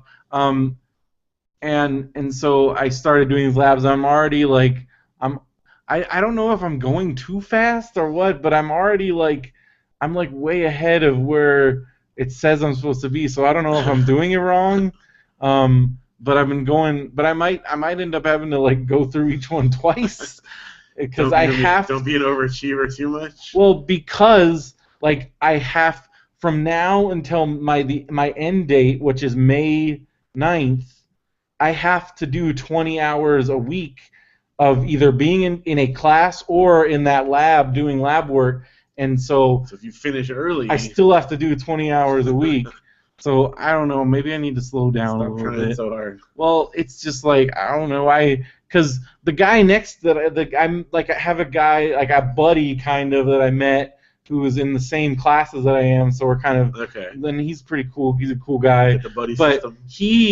He's one of those dudes that has to like take notes while they're doing the presentation. I'm just sitting there like watching it and doing it because I've never really been a note taker. I don't think I've ever looked back at my notes. Because like but like for people to do, that's how they learn. Like it doesn't stick unless they write it down. Right. For me, like that means that's worthless. Like I hate taking notes. I don't have any people I know friends that still have their notebooks from college and they actually like look at them and like I just immediately threw all that away and my friend's like, why are you throwing it? I'm like, because I'm never gonna look at this ever. Never. Ever. You won't. I'm a pack rat and I didn't keep that stuff. Because like the only reason why I took notes is because otherwise my teachers would get mad at me. Yeah. Well, it's a lot of them like required or you had to turn in notes or show like notes. Even in college where it wasn't required, but the teachers would still look at you. Yeah. They just assume you're not paying attention. Yeah. It wasn't until like laptops became a thing and I could sit there on my laptop doing whatever and people would think I was taking notes. If it wasn't for taking notes in boring stuff, Brax would never have existed because that's how it was created, is me being bored and stuff and doodling. But it makes it look like you're doing something. But for him, like because he does that, it takes him like way longer. So I'm like, he's like looking at me, he's like, man, like, what is he? I'm like, I don't know. And like, he's like, well, what'd you get on the ink? Because I'm like 100%. He's like, how is that? I'm like, I'm a different learning styles, you know. Yeah. So, but it's just like. And he's like, well, don't you want... I'm like, even if I did take... I would never... He's like, well, I'm like, and if I need it, I got the book, which I'm also probably never going to look at again. I remember, like, my high school biology teacher let us keep our... we had to buy them, but we kept our textbooks. He's like, oh, you'll have this to look back on and, like, reference. I've never opened... The only textbook I ever kept from Biola, from college at all, was my sound technique, like the sound stuff. Yeah. And if I find it, I should probably sell it or get rid of it because I've never looked into that. And if I want to look at it, I'll look on the internet. Yeah, all where that the stuff, information would be. Because it's like, especially with all this computer stuff. Like, first of all, the moment if there's a computer is on, if it's printed text, it's already out of date. Yeah. Like already, the moment it's already in print, it's already like. So especially for this computer stuff, like. Like this information isn't even going to be useful in like a year. Right. So it's not. You're not going to keep that. Like already we went on there's like a huge chunk that I was reading about DSL and I'm like nobody even has DSL anymore, like really. Yeah. Like but it's like all the different types of DSL. I'm like this is stupid. Like but I mean most of it's new current stuff. So the first class I'm doing is a Network Plus, which is like it's like the first level of networking certification, and then I'm doing a Cisco. It's the first level of Cisco because they didn't approve the money that I initially requested to get the CCNA. Now I'm getting the CCENT, which is entry networking technician. But since I have that, when I do want to get my CCNA, it's like a little bit more. It's a little bit easier. I mean. Probably when I do my CCNA, I won't be able to afford taking like a $5,000 class. Right. But I'll have a foundation where I probably could get the book and study on my and because I don't know. But so yeah, I've been doing school. So it's good. I mean, it's good though. It's good. Right? I've been doing good. The guy, the guy that runs the lab there is really cool and like. He taught me some tricks because I was having trouble with.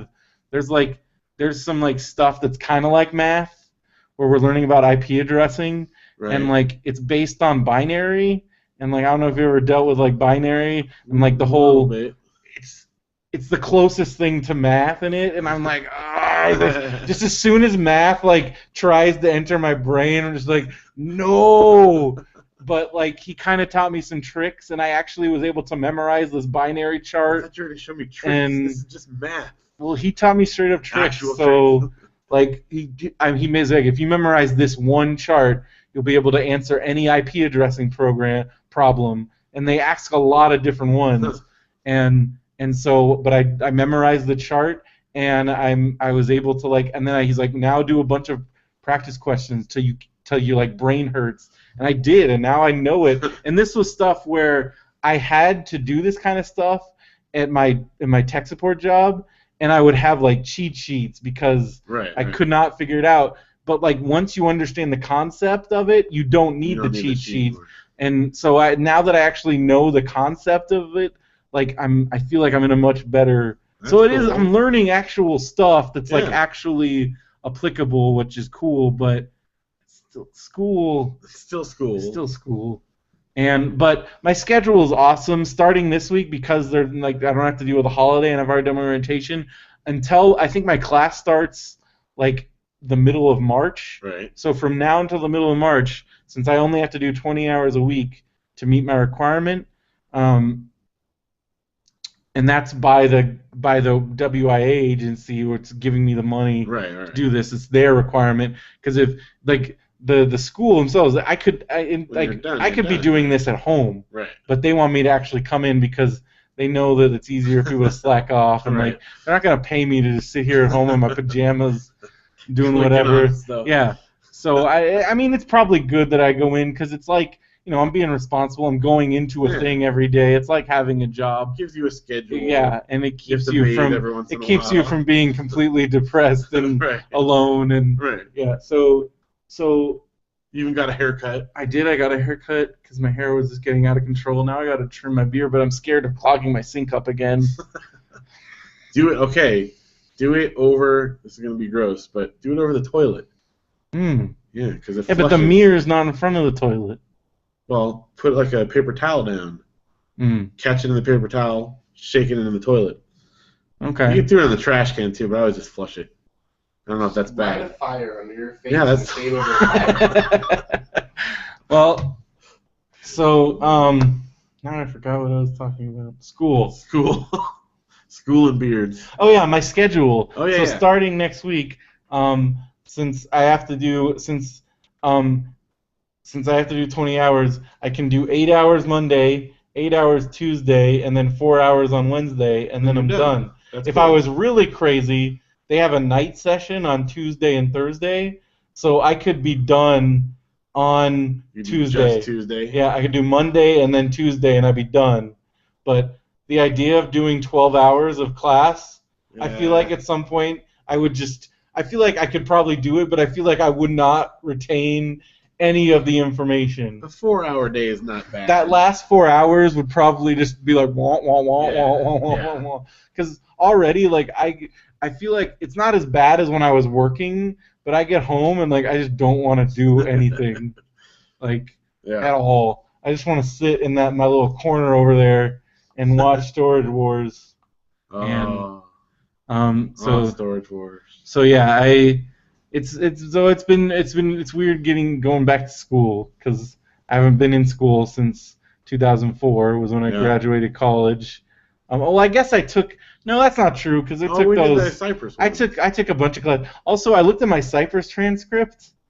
I forgot how many freaking classes I did. I have like 50 credits. You had like a certification or two that you could have gotten. I could have, but I forgot to do. But can't you still do it? I could, but I'd have to enroll for a semester. How much is that? It's like a few $100. Might be worth doing sometime. Yeah, but I'd have to actually go in, and that's not close. It's like an hour. Yeah. I don't know, but also I don't even know if they offer those certs anymore. And I never did get my music management certificate. and maybe they've changed the things now. So what if I had to take all the way? I know. And then we moved.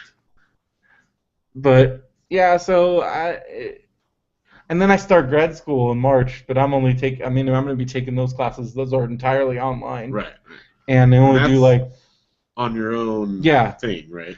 It's like it's like you have to turn in something every week. Yeah. We'll see how that goes. I'm a little scared. You can do it. But it's like, because like some of these, it's a business school, but I'm getting an information systems degree, but I have to take like some business classes. I have to take a freaking statistics class. That's scary. But business Pretty classes are fun, freaked though. out. I'm telling you, I learned a lot from my business classes. It just seems so boring. You'll get good tips. I mean, it applies to a lot of different things. A lot of the stuff that we do, Yeah, it's true. like, it's helpful, you know. Yeah. All right. Well, the other thing on a bummer note is a comedian that I really enjoyed. If you've ever watched Parks and Recreation, okay, you know those two slacker dudes. I think they worked in animal control, or Yeah. So one of them, the short-haired guy, but he was also an executive producer on the show. Executive produced Sarah Silverman's show. Amazing stand-up. His name is Harris Whittles, and he died on Friday night. And it's really sad because he was very open about his drug addiction and his struggle with drug addiction, how he wanted to get clean, but it's just I don't know if you've ever struggled with addiction or know somebody that's when you get down to the chemical dependency, it's a very difficult thing, especially when it comes to heroin. I mean, it's probably the most addictive substance. Right. And so he overdosed and just recently he was on Pete Holmes' You Made It Weird, just talking about it. And so it's always sad when especially the overdoses, when it's somebody that's actively trying not to. And it's still, that's where, it's not as simple as I'm going to stop doing this, and then you stop, and then you're fine. So it just, and it just was really sad because, I follow so many comedians on Twitter, and just it was just this outpouring of, but then it kind of was cool because people were going through his Twitter. I think it's TWITTELS. It's his Twitter handle. Okay. He also created Humble Brag. All right. He's the guy behind Humble Brag. But his Twitter is just full of hilarious tweets, so people were retweeting his old tweets, and that was kind of cool seeing that. Patton Oswalt said some good stuff. Sarah Silverman, everybody. So, but it's really sad, and he will definitely be missed, and especially Parks and Rec, because he was just on an episode from last week. Right. Because there's this one where they go back, they go, because most of the people don't work in the city hall anymore, but they go back into city hall, they have to go find something in the basement, and they find out that the two dudes are living in the basement. They're like, oh yeah, we're totally not living here, just ignore, that's not our bed right there. It's really fun. That's cool. But yeah, I think they were the animal control guys, but the two dudes, they're wasn't Sandberg the animal control guy? I don't forgot what these guys do, but I think they were animal control. And then later on, they keep trying to get, I think at some point they get fired, and they're always trying to get their jobs, or they show up at town meetings. Yeah. They're those two dudes. The slacker dudes. They're really funny. So he will definitely be missed. All right. BC. I didn't finish any books this week. No. But I'm about 3/4 of the way done with Funny Girl by Nick Hornby. Yeah. It's so good. And it's the way they divide up the sections is by the series, because she gets this comedy series, so it's first series, second series, that's cool. Third series. So I'm on the third series, and it's just really funny. And it also, because two of the characters, it's a writing team, and it just kind of encouraged me as because there's a scene where they're just bouncing things, what should we do? It's when they're trying to I think they're trying to think of new things for either the second series, or they're trying to think of projects just to do. Right. And I'm that's what Phil and I totally do that. And I'm wow. Well, and then good because it inspired something. Inspired, we came up with a new project. Yeah. So we're starting on a new little thing. Yeah. Little some writing project. So it's cool, but it's a really great book. It's really funny. I can't wait to read it. And it's very British. Nick Hornby is just amazing. Makes me want to go to London and watch BBC and but it's London in the 70s and the 60s and 70s, so it's pretty cool. It's a cool little timepiece there. I've been reading some more Wizard's First Rule. It's getting very exciting. It's really good. And then the other book that I've been reading that's freaking awesome is The Adventures of Sherlock Holmes. And The Adventures of Sherlock Holmes is the first collection of short stories. Right. Because there was forgot what the first one. He wrote 2 books. then he wrote this, and then the next book was Hound of the Baskervilles. Okay. So this is like the third, but I've never. This is the first Sherlock Holmes I've ever read, but they're awesome. You've never read before? No. Oh, really? So good. Oh, wow. Because just like the style, and then also like I'm reading these stories, I'm like on edge. I'm like, who did it or what the thing is? Because some of them it's like crazy. Yeah. Oh, dude. Yeah. I mean, I know he was not the first detective, but he set the standard for like. Oh yeah. You know. But then it also made me realize like we're really good detectives. Like that time that we found Janelle's purse. Yeah. I know. That was like Sherlock Holmes level. I know. Like I'm like, okay, I'm the cart, because like first I'm like, pretty sure the cart guy took it. Yeah. If I'm the cart guy, what are we doing? And then we trace. There was a dirty diaper, and no one is gonna go after that dirty diaper. So I'm like, it was a cart boy. Right. So then I'm like, if I'm the cart boy, so we trace the cart boy's steps, and then I'm like, okay, here's where you pick up the carts. There is a dumpster over there, because I'm like, I'm gonna ditch the gross stuff in the dumpster, and then that's probably where. And then sure enough, we go over there, and there's a dumpster, but then there's a trash can. Look in the trash can. There's the purse. There it is. Boom. It was so awesome. And then we like found the cameras. Yeah. Then we looked around and we found the camera, and we caught the guy red-handed. He was fired. But, yeah. But nothing ever like. His manager tried to cover it up. Yeah. Which was really upsetting. And never know, like the police. It was like that whole. Oh yeah, we got a bunch of guys working. I'm like, no, they're working in shifts. We're working in shifts. We know who the criminal is. They admitted. We got him on video. No, it's not that important. Purse stealing. That's all. I hope he choked on that DS. It's still like haunts. That was the Zelda DS. We have the case from it still, like the carrying case for her other one that we got later. And it just sits there and taunts you. It's not really a Zelda one inside. Oh yeah, David was talking about Wizard's First Rule, about the whole series, and he had this huge thing. He's like, you got to tell Brendan all this, and he went in this big thing about which books. I don't care about any of that. Blah blah blah. And I said, you're gonna have to tell him right in if you want to. He said it's a ripoff of Wheel of Time. Yeah, Wheel of Time's like a bunch of books, and I might read it at some point. Because he loved the TV show, The Legend of the Seeker. Yeah, I tried watching. I'm not a big fan of those Sam Raimi New Zealand shows. Like the Hercules and all that Hercules stuff, right? and Xena. Yeah. And I mean, I know Bridget Regan. I'm like, my brother was better friends with her, but like I know her. I know her family. We grew up on the same together basically. She was in The Seeker, right? Yeah, she's the main. She's not the Seeker, but she's the main. Well, she's in that show. Female. Yeah. She's a female lead. Speaking of which, the books that's good so far.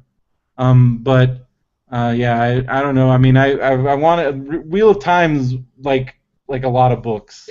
I've read a lot of them. It's a lot of fun, and it's like 50 hours of reading per book. Of the Wheel of Time. 20 of them, yeah.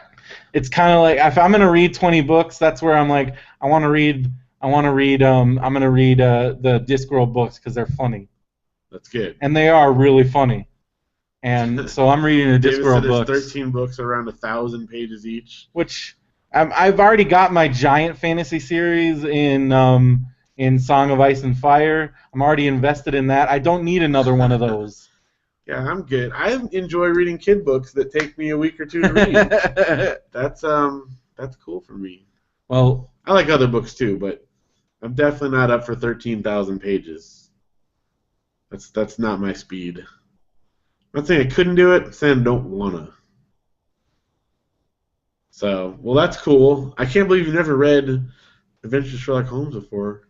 Also, it's free on Kindle. Well, that too. But I mean, there's good stuff. You should read. I don't know. I had some bad experiences in honors English where I got turned off to like all Victorian literature. That's terrible.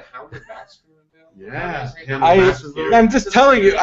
Dude, I'm aware. Oh, dude, trust me. Okay, I used to have this book. Okay, let me tell you Hound of the Baskervilles story. Okay. I had this book called Who Were They? And it was like my favorite book because it was basically like a kid's book about history. Okay. So it had like all these historical. It was like kind of a mini encyclopedia. Okay. And then it had a section of like popular characters from books. and the Sherlock Holmes one, and there was like pictures. And the Sherlock Holmes, the picture, there was a Hound of, it was for Hound of Baskervilles, and there was a picture of like a lady screaming and like some monster thing. And I remember every time I got to that page, I'd like quickly cover it up because I was that scared of that picture. Yeah. So maybe that had some effect on me not wanting to read it. That's a good read. I don't You know, should definitely but that read it. picture terrified me.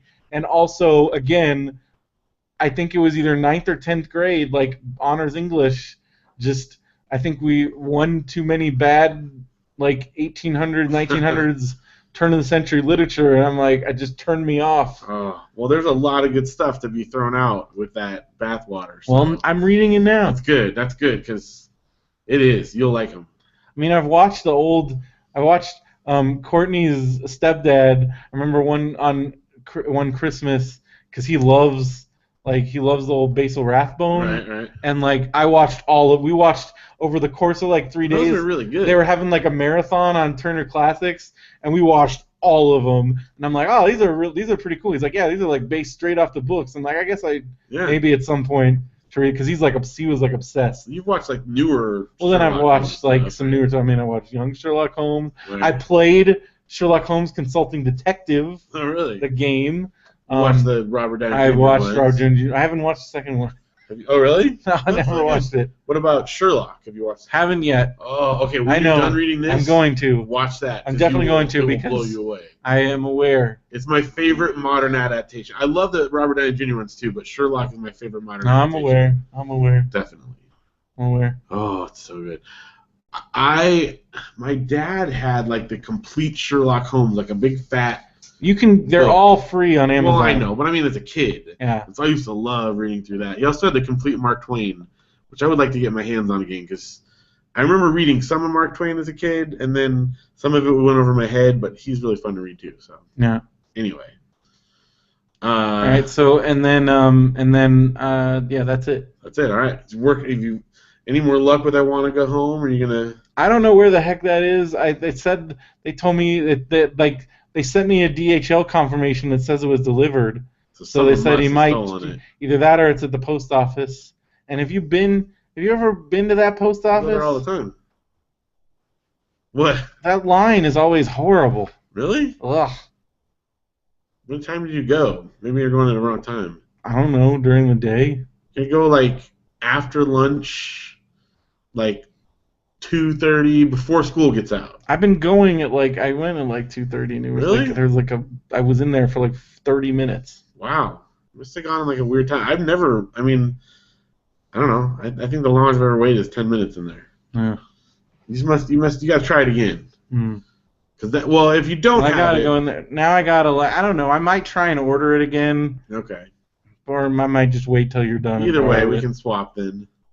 It's amazing. It's super good. I just barely pulled it out, but I'm very. But you finished the Enchanted Castle. Yes, and so let's talk about that. First of all, it took me a while to read. It's like a 300-pager. It's not like a monster, but vacation and stuff. It got put away in my backpack, and I couldn't find it for a while. But it's great. So the little backstory. It's E. Nesbitt. It's the one that they reference a bunch in. It's like the original kids fantasy book. It very much like I was telling Janelle today. It's not. I wouldn't say Edward Eger ripped it off at all, but he definitely used it as a template for the way that he built his stories. Which he states in his author's totally notes. cops to it. Yeah. Like and within the stories themselves. Within the story, they talk about it. Because the structure is there's 4 kids. They find some magic items, and they have to figure out the rules for how, and all kinds of crazy stuff happens. The biggest difference between it, though, I mean, aside from it's because it was published in 1907, which is crazy to think. It's terrifying at parts. Like I didn't think it was gonna be, but there's parts where I'm like, oh my gosh, I'm like pooping and reading it, and I'm like, oh, you're scared. Like, I kid you not. Scared of what? Okay, so just give us an example. I'll give you a couple examples. I mean, it lures you in because they're cute kids and they find magic stuff, and there was like some dangerous stuff in the Edward Eger ones, but usually that was like funny, like if something happened. So like first, there's this magic ring and does all different stuff, and while you're wearing it, you're not scared of anything. But if you touch whatever magic thing happens, like it makes you terrified. And so he goes out, and it's like a dark night, and there's all these statues that come alive, and they walk around like but like they're silent, and there's like it's this Victorian garden, and so there's all these like big like beasts and stuff like dinosaurs and dragons, and so they creep along like this huge like dragon. Steve Espinosa said, "Do you have to say Oz?" It's like that. But this predates Oz. Yeah, because Oz was like 19 teens, wasn't it? Yeah. I think this was like 09, right? 07. Okay, so this predates. So anyway, he like touches it and it like terrifies him, like all these creepy things around. But the worst part, and this is the part that would freak you out. So they put on a play for their like the lady that they're staying with for the summer, and they make all these like fake audience members. To make them, like, and so, but it's worse. So they put like broomsticks and like dress them in clothes and stuff. And for faces, they use like little paper mache masks that they paint. So they're just like big black eyes and a red round mouth and like a big nose. And then like one of them says like, "Oh, I wish they were real because then we have a real audience." And all of a sudden, the gloves start like clapping and stuff in the audience, and they come alive, and they're like they can't talk, like it's all like no vowels and stuff. And at first they're kind of like polite and stuff, but then they get angry and they start like attacking them, and they like try to close them into a cave and they like seal them off, and they're like like screaming in there because they're gonna die in there. And then like they think they've got it covered, and they come back the next day, and they're like, "Oh, everything's fine." They open it up and they're gone, and then they see a guy like bloody laying on the ground, and all of a sudden they see paper faces like looking out from the bushes at them, like hunting them down. And then it's oh my gosh, like it's terrifying for a while. So anyway, it's really really good. Like I realize it's some books from the early 1900s, but if you want to read like some good stuff, I'm gonna pick up other stuff by E. Nesbitt because it's great. Definitely. So check that out. Don't take my word for it. And then I Want to Go Home is our next book club book. Yeah. And it's going to be fantastic. Just like peeking at the beginning of it, and I'm really excited for you to read it. So it's fast. I'll be done with it right away. So sounds good. It'll be good. So if you want to join our book club, go to the website at radiobrendo.com. Click the book club link. Join our Goodreads book club, and it's going to be fun. I updated it with this, and I also added after this one is going to be the James Riley book that we just got, The Story Thieves. So even if you haven't done any rest, make sure you do that because we're going to be talking about that a lot on the show. And we're going to have James Riley on the show after we read it. So if you read it, then you'll enjoy our interview with him that much more. Yeah. Cool. That's books. All right. You ready for this? We haven't done this in a while. I know. New movies! We have the same new movies. Yes, because we saw them together. Yes, we did. So on Sunday, we took the kids as a special, I guess it was a Valentine's treat. Valentine's Day treat. Well, plus Janelle was going out and because, stuff. So I forgot to talk about that, and Brendo such mention. You and Janelle went on a Valentine's Day that's right. date, and because the kids had been begging and begging and begging. Yeah. They've been saying, like, well, this is how it started. They said, Audrey was like, "Daddy, when are you and Mommy going to go away?" I'm like, "What do you mean?" Like, she's like, "Well, like, when are you going to go away for a long time?" And I'm like, "I don't know what you're referring to." And she's like, "You go away for a long time, and then Uncle Brendo comes over and plays with us." And I'm like, "Oh, like, you want to get babysat?" She's like, yeah, when are we going to get babysat? Because I watched them right before you guys left for Disney World. Right. So, and they, like, loved it. She's been bugging ever since. Yeah. So we did that on Valentine's Day. So I came over, and you guys got to play a bunch? Played on the trampoline. We did some other stuff. There was only one time where I was worried because Luke, like, something happened where Luke got his hand sticky because he was laughing, because Audrey was making him laugh, and then he, like, I don't know, but he freaked out because he's like, "I didn't like that Audrey did that," and I was like, "Okay, well, just wash your hands." And he's like, but I guess he wanted justice. Like vindication, yeah. And so, like, I had to be like, "Audrey, say you're sorry," and like, and again, like, Luke's got some, like his dad, some serious he doesn't like to be sticky. Sanitary problems. I get that. So one of my worst nightmares is having honey poured on my head. I felt like at first like he wasn't gonna calm down, and I'm like, oh, it's gonna be bad if I have to call you or them, or like you guys come home and he's still freaking out. But luckily, I had Audrey, the Luke whisperer, yeah, and she talked him down. She knows he just needs to be talked down, especially especially when he like is tired or whatever, he gets extra 'Cause sensitive to it. Once he gets like locked in there, though, there Yeah. isn't a whole lot. Yeah, you have to like avoid it. Sometimes like I'll go like I know that it's faster if he just buckles himself in. I mean, if I would buckle him in, you know, like, but he likes to do it himself. Yeah. And sometimes I have to do the math and figure if I do it for him, the amount of tantrum he'll have will take way more time than it would if I just let him buckle himself. Yep. So sometimes it's worth it. Anyway. Sometimes he's gotta. But I'm just like, oh, this is where I'm like, this is where I my skills as like, because I've worked with kids for years and years and years. I have a lot of experience in that field, but at some point, I'm not a parent, so at some point I'm just like, I cannot deal with this. Like. Well, it was good. I mean, you know, they but there was one great. small incident. And one of the, but that was another. But the one of the reward was if they were good, and they were, they get to go to the movie. Right. So we went to see. We saw SpongeBob SquarePants sponge out of water, and you guys all wore yellow, and you wore your SpongeBob I had my SpongeBob shirt. And Luke was bummed because the next day we found his SpongeBob shirt in the laundry. We couldn't find it the day of, but he still wore all yellow. It was cool. And I got lots of funny comments. And SpongeBob was great. It was really funny. Right? It was super funny. Goofy. It was super weird. It's very weird. So weird. That's pretty much SpongeBob. It's dumb But and it was weird. just like on a level where I'm like, I feel like at least half of this has to be going over kids' heads. Oh yeah. Like at least. And it's intentional, I'm sure. Which is great. The best part for me was that it was a small theater. There's only 3 movies playing. It was Jupiter Ascending, 50 Shades of Grey, and SpongeBob. And so we're wearing all yellow. I have my yellow SpongeBob shirt. I'm like, oh, which movie are you going to? That's exactly the response I wanted, and I got it. So it was perfect.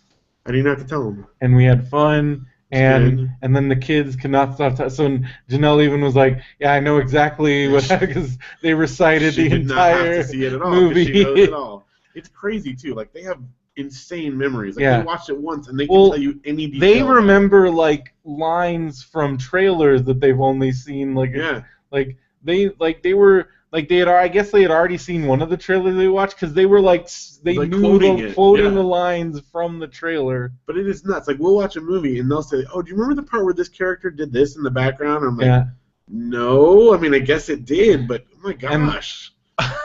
I don't know if they do this to you. Okay. But they watch shows, right? Like they watch like My Little Pony and like Spider-Man, and they've watched every episode of everyone like tons of times. So, but then Audrey will pull like it's like a Bill Murray in Groundhog Day where she's like, Uncle Brendo, I bet you that they will go and do this and this, and I'm like, what? How do you? And then I'm like, oh wait, you've seen this like, but the way that she won't say, oh, they're gonna. She'll be like, hey, I wonder if they're gonna do like. She tries to make it. If she knew that like betting was a thing, she would totally have rocked you by this point. She like but she tries to make you think that she actually like. It's just funny that she does that. Like I think that she's gonna go, and I'm like, what do you mean you think? You watch this? Like, well, they've done that to me before. I'm like, how did you know that? And they're like, oh, we saw it before. But it's just funny that they know, because that's not. I just feel like that humor is like above their age level, but they know. But they are very like Audrey. Some of Audrey's jokes, like she's way beyond jokes, like 6-year-old jokes. Yeah. Some of them are pretty good, like cheesy too. But also, Audrey is Luke is getting better. But Audrey is an amazing improviser. Yeah. Like amazing. Yeah. Like I feel like you should. I feel like you should take her. Like I feel like if there are kid improv classes, you should enroll her in one because she's already got the yes and thing. She's got that down. Yep. She makes up jokes. She makes up. Like I feel like she has the ability. She'll think things out loud and then like come up. She'll like riff on stuff. Yeah. I don't know any 6-year-old that's doing that. Stuff, like when she does pretend games and stuff, it's like doing a whole show. It's crazy. Like it's, I mean, but the two of them are a good team together because Luke will play right along with it. Like he's getting better. He still gets irritated that that's all she wants to do sometimes. Like today, he's really into playing catch now, which is like crazy. Really? But he's got this ball and he wants to play catch like all the time with anyone that'll play catch with him. And so, like, I was doing the dishes today, and they were, playing together. and he wanted to play catch, and she wanted to play like a cat thing where they were like a cat family or something, you know. And I said, okay, you're gonna play cat catch, and you can pretend to be a cat, and you're gonna play catch with him, and just both like cooperate, you know. And so that they did this whole thing where like they got to play catch, but they also were cats, and it worked out okay. And I got the dishes done, so it's good. Yeah. So we saw SpongeBob, and that was fun. Yeah, you liked it? I did. It was very good. It was funny, like you said. It's weird and goofy, just like I like. So weird. And I also feel like they're intentionally catering to a certain crowd of adults. Oh, definitely that too. There's definitely the stoner appeal going on. Like not even like trying to disguise it very much. Well, and like you said, I would say 50% of it is targeted directly at the adults, whether for the parents or whatever. They know, you know, like adults are going to be bringing kids to this. Yeah, well, at least let's make it worth their while. Make it a little fun for them. Yeah. So I appreciate that. So that's good. Also, like as you said, you've been watching SpongeBob like long before we had kids. Yeah. I mean, I was watching when we got married. I made Janelle. Well, Janelle agreed, I should say, to go in and I remember your SpongeBob stuff. Your SpongeBob toilet seat cover. Toilet seat. We got SpongeBob blankets, towels. I got my T-shirt when we got married, so I was already a SpongeBob. I saw the original SpongeBob movie in the theater long before I had kids. So this is not, you know. Well, then speaking of things from when we were kids, then on Monday. Janelle came along, and we all went and saw Paddington. Paddington was amazing. It was, right? The more I think about it, the more I want to see that again. I so do. And it was so good. It was like the only thing that might have made it better is if like Wes Anderson had directed it. Yeah, but it had a Wes Anderson vibe, but it was like so clever and so well done. Everything looked great. All the actors. The dialogue was amazing. It was really good. It was funny. It was really entertaining. Way better than a movie about like a stuffed bear should be. Like it was, which is fantastic. Weird, I remember like seeing the trailer and we're like, oh, they shoved that back to January. That's probably gonna be terrible. Blah blah blah. Like. We were so wrong. I think the only reason why I delayed it is probably because it was very effects heavy. Yeah. And I heard that's pretty much what happened. But it looked great. And, so good. I mean, I don't know. I know now why it has such a high rating on Rotten Tomatoes. Like it was awesome. Fantastic. Even highly if you recommended. Don't have kids, like, I would. That's something I would go to in a heartbeat. And I'm really glad we got to watch it because it was fantastic. Yeah. Speaking of like British stuff, that like it was so British too. Yeah. Super British. It was awesome. Which I love that. Yeah. And I mean, it's always been super British.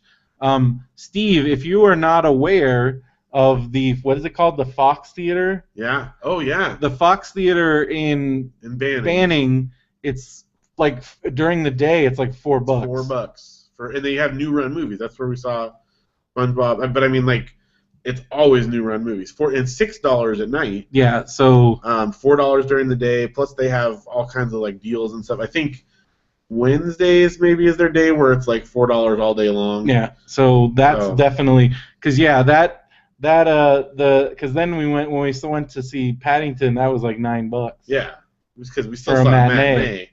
So you know, I mean, but that Fox Theater. It's cheap, and the popcorn is not too badly priced. Yeah. Well, that's an interesting story. I never got to tell you the end of that. What? Oh, you're $6. Okay, so we went and it's cash only at this place. Yeah. Which is the only thing. So make sure you go there. And the snack shop, we go in there, and I told the kids we'd get them. They like to get the little kid packs and stuff. Yeah. And they're pretty cheap. They're $3.50. They get candy, popcorn, and a drink. I mean, that's pretty good really for good. Movies. Yeah. That's really good. So I did that. And then I got myself a popcorn and a drink. Yeah. And like they charged me, and it was $20.50. Yeah. Whatever. It's movies, and that's always a lot of money. So I didn't even like think of it. I paid in cash, and then I had to, I was carrying all this stuff because they had all the kid stuff, and I had to help them carry it. And by the time I got in the theater and I got all settled down, I was like, wait, I paid too much. Yeah. And long story short, I realized they had overcharged me by $6. Yeah. But I didn't want to go out during the movie and miss it or whatever, so I went out afterwards. the guy who would like charge me was gone, and I talked to like the manager guy of the snack shop part, and I explained to him, and he's like, well, I showed him what we had, and they didn't give me a receipt, but I told him, and long story short, he said, I can't like check it until we close out the cash drawers tonight, but when I do, if we're $6 over, I'll give you a call. I wrote down my number, and we'll get you your $6 back. Mm-hmm. So later that night, like at 11:30 night, I get a phone call and says, hey, we got $6 for you. Come back in tomorrow, and we'll get you your money. So after we saw Paddington, we drove back out to Banning because I wanted my $6, which is probably by this point I spent just that much in gas, but whatever. Yeah. So we go out there, and Janelle was like in a good mood about it. And we got there, and I left the kids in the car, and I went in to get my $6. And it was like in that window in between showings, so there's nothing happening, so there's nobody in there. Yeah. There was one like teenager at the counter, and the guy I was supposed to ask for wasn't there. Mm-hmm. I was like, oh no, I don't know anything about that. He went to lunch, I'm like, oh great. And he said he's just at the Chinese restaurant next door. You can go in there and bug him if you want. And I'm like, I don't want to go bug him during his lunch for like $6. That's all right. I'm like, it's just a bummer because it came out from Ukaipa. And so I went back out to the car, and I told Janelle, and she's like, well, we're not leaving now. We came all the way out here getting that $6 back. I'm like, oh, man. She's like, I'll go in there. So she goes in the Chinese restaurant, and the lady was, like, all excited there because, like, I guess there was, like, nobody in the restaurant. She said, oh, table for one? She was like, actually, I'm just looking for Frank or whatever the guy's name was. And she's like, oh, he's over here. He's our regular. Oh, and sure enough, like, the only person eating there is the guy from the movie theater. He's like, oh, hello, you're here for the $6. I told that guy, whatever the kid's name at the counter, I told him to come and get me. Oh, teenagers, they never do what they're supposed to do. Blah, blah. So he gets up. He tells, oh, Susie, I'll be right back. Leaves his food there and walks with Janelle over back to the restaurant or to the movie theater next door, gives her the $6, and they're, like, chatting along the way. He was super nice. Then he went back to his lunch. Incidentally, she said the restaurant looks really good and we should eat there next time. It's that one right next door that I said looked good. She went in there, like she said the food looked amazing. So okay, we gotta go. We gotta go there. But because I saw that and it looked good. So I got my $6 back, but it was a very circuitous route. Wow. So yeah. See, here's Steve's. I wear cargo pants and shorts and hit up the Dollar Tree before the show. Dude, yet another advantage of the cargo pants. It's true. So. Did I ever tell you this story? I think I've told you the story, but I haven't told it on the podcast. We went to. I was with Mike, and we went to see. What was it? Oh, it was Lake Placid. Okay. And the AMC by our house, for whatever reason, had like really cracked down on outside food, because we used to you could bring a McDonald's bag in, right. I would bring in like a bag full of candy, and they didn't care. And at some point, I guess they had new management or something, and they super cracked down. So I had McDonald's because this was still in the day of 29-cent hamburgers. Okay. I seriously had a bag of hamburgers in my pants, and then Mike, being the person that he is, as we walked up and gave the guy a ticket, Mike's like, he's got McDonald's in his pants. And I freaked out, and then in my process of freaking out, I jostled too much, and the burger just fell out of my pants right in front of the guy. So I picked him up and I ate him outside. Oh my gosh. No, I thought you were going to talk about... I just gave myself the hiccups. I thought you were going to talk about the 2-liter bottle incident. I don't remember that. You don't remember that? No. Okay, this was you. What? Remember the dollar movies by Biola? And they were not okay with us bringing food in. But we got a little brazen because there was a dollar store next door. Yeah. We would stuff pockets or bring backpacks or purses.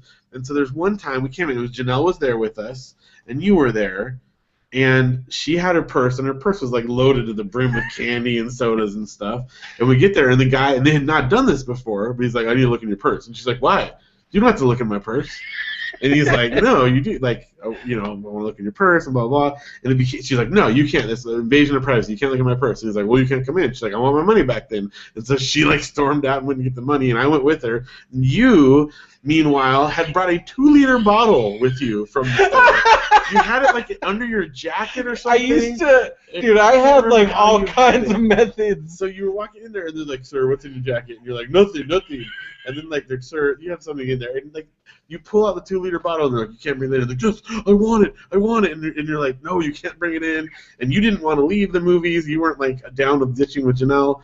And I think you went and chugged it outside, if I remember correctly. I can't remember exactly what happened. I totally forgot about this.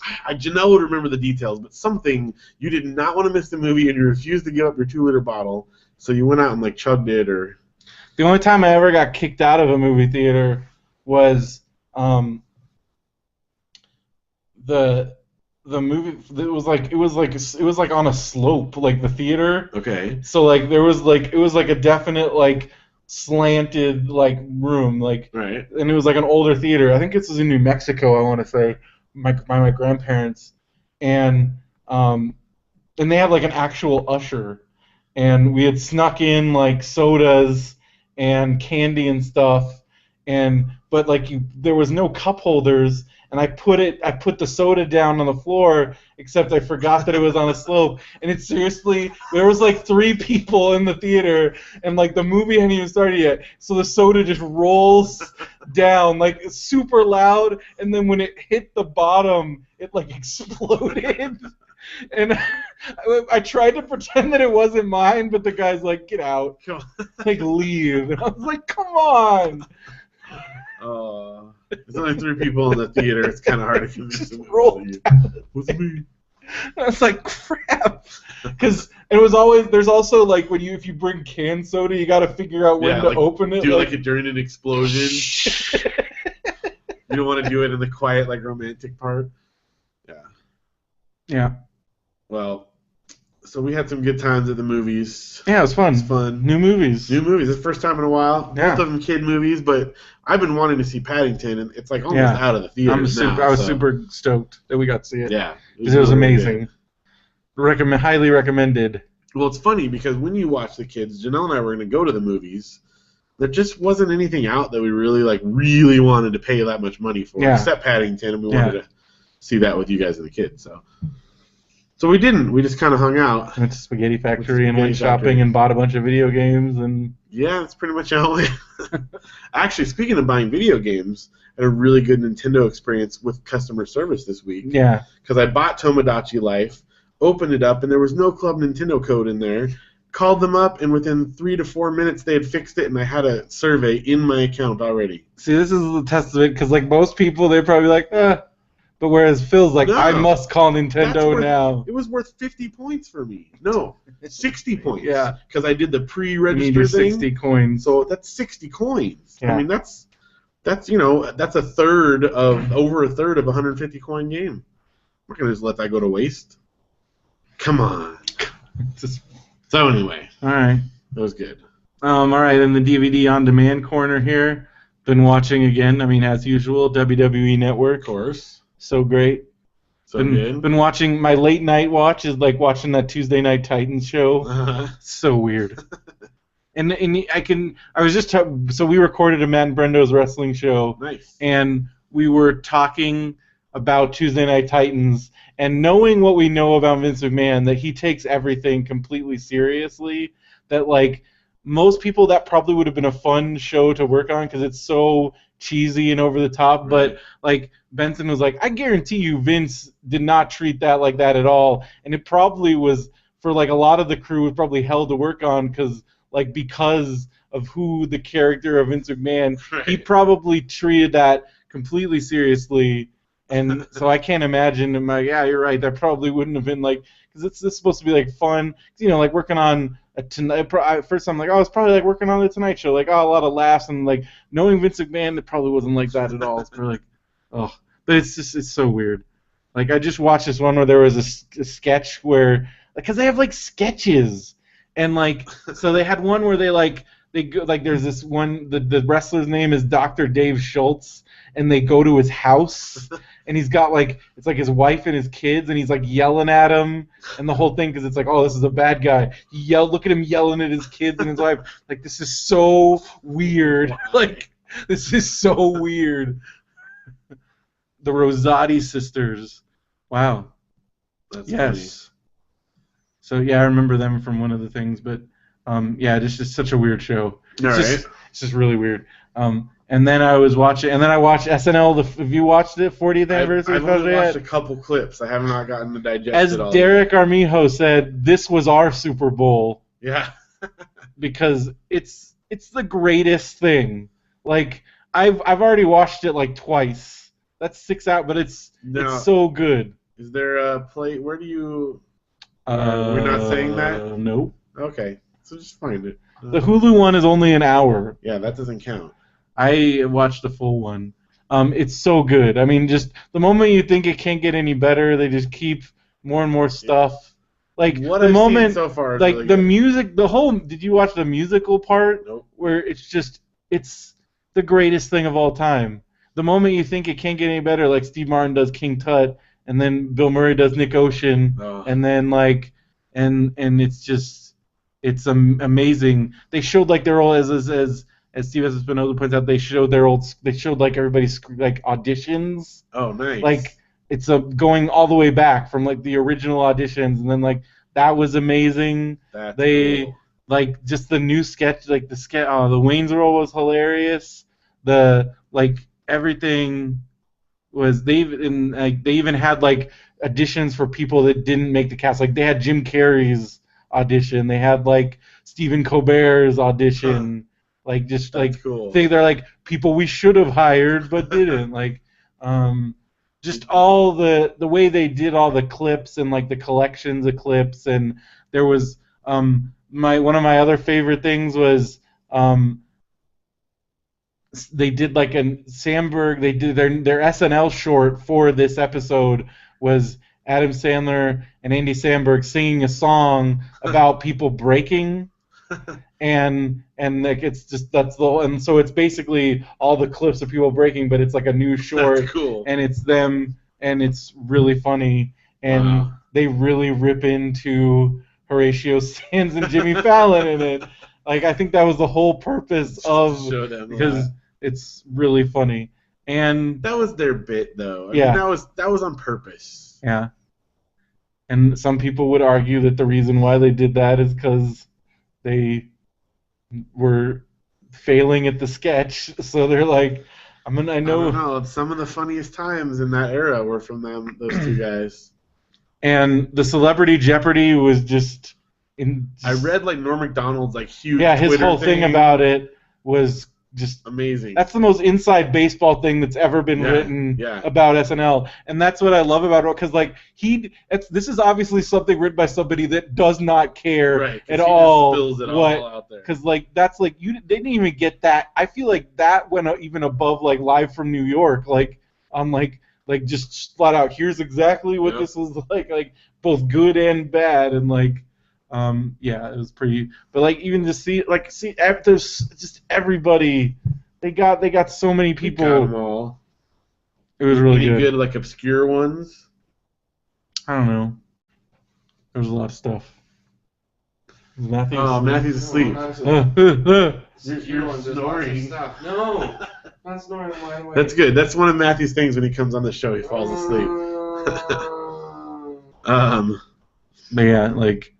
So that's cool. I will definitely be viewing more of that throughout the week.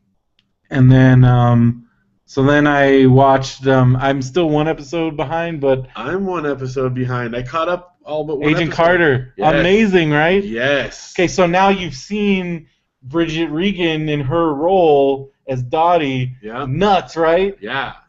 Like the prototype, like a Black Widow program. Like, yep. Yes. So the Howling Commandos episode, that was super awesome. Amazing. So I'm one episode behind. Like I think so. There's 7 up right there's now. 7. I've watched 6. Yeah. So because there's gonna be 8 this season. Right. So there's one more episode. But so the end of the 6th episode, she gets caught. Right. She gets brought in to SSR, and you're like, holy crap. Yeah. So it's super good. I am caught up on Doctor Who, and I'm a season and a half behind on Walking Dead. Wow. But I'm caught up on Doctor Who. I caught up on Doctor Who while you guys were on vacation. Knock, knock. Who's there? Doctor Who. Yeah. Have you taught your kids that one? I don't know if they'd get it yet. That's pretty good. But yeah, it's pretty good. Oh, now all I'm thinking about right now is that pork shoulder because it smells real good. Mm. So I watched a Christmas episode. Yeah, I liked it. I liked it a lot. Of Doctor Who. Yeah. What else? Is there new Bob's Burgers? Just watching through old ones. Well, no, there was the Valentine's one. So I'm caught up now, but Okay. that's so. Because I had watched that one already. You'd watch that one. I watched it. That's right. Okay. So that was good. I'm spacing out. You are. Parks and Rec you have next? Oh, yeah. I started watching that, too. What episode are you on? I think we're like 5 in. It's so good, right? It's really awesome, It's so amazing. Yeah. Okay, Werner Herzog. That was crazy. That was like the greatest It thing. was such a weird, like, little... I moved to Orlando so I had to be close to Disney World. It was just perfect. It's like a creepy old house, and he's like hunching in the corner. No one wants to live here because of all the murders and the hauntings. But he still wasn't really acting like it that much because, like, that's pretty much how he was. Yeah, it was just because when we met him, I remember we asked him like, "Oh, where you come from?" He's like, "My wife is here for a photo shoot, so I have to be here." Yeah, that's basically our conversation with Werner Herzog. Yeah, but it was great, super good. It's so funny. And then I noticed there was a girl in it whose last name in the show was Herzog. Yeah. Was that like someone related? Was that just a coincidence? Might have been a coincidence. Just seemed like a specific name to throw in there. My best friend looks like Daughter with Glasses. Your best friend looks like Tina? That's awesome. I want to see. Can she like come over and say stuff? I don't know. I'm not sure. Does she ever go? Does she like butts? Like, she grew her hair out. That's awesome though. So Parks and Rec, and then I watched all of Dead Like Me. Like I just finished like that. Just done. That's cool. Was it good again? So great. I'm gonna skip rewatching the movie because I know that it's nobody likes that. No good. Why not? Like what's Mandy Patinkin gone? They recast one of the roles and didn't because Laura Harris was on some other show. Okay. And the story is bad. And while I was excited because the guy that takes Rube's place was Henry Ian Cusick, which is that's Desmond from Lost. Right. He just doesn't fit in that role. Okay. And again, the story is not that great, and it was just a huge disappointment. So it was just it's not just avoid it. But the series, it's so good, and then it just ends, and that's it, and it's very depressing. But now it's good. So right. I might start watching. What was it? I couldn't decide. Maybe Wonder Falls again, but I don't have it, and I'd have to get it. We have the DVD of that somewhere. But I do have Pushing Daisies, and that might be because I haven't watched that in a long time, and it's by. Do they run a flower shop? Wonder Falls? No, Pushing Daisies. Pushing Daisies is a pie shop. But why daisies? I don't want to tell you. Oh, okay. But it's because you're pushing daisies when you're dead. Yeah. And he can touch dead people and make them come back to life. Oh, okay. Yeah. That's his. It's basically he has a power where he can make dead people come back to life, and if he touches them again, they die again. Oh. So he can only touch them once. It's like a Grim Reaper. Kind of.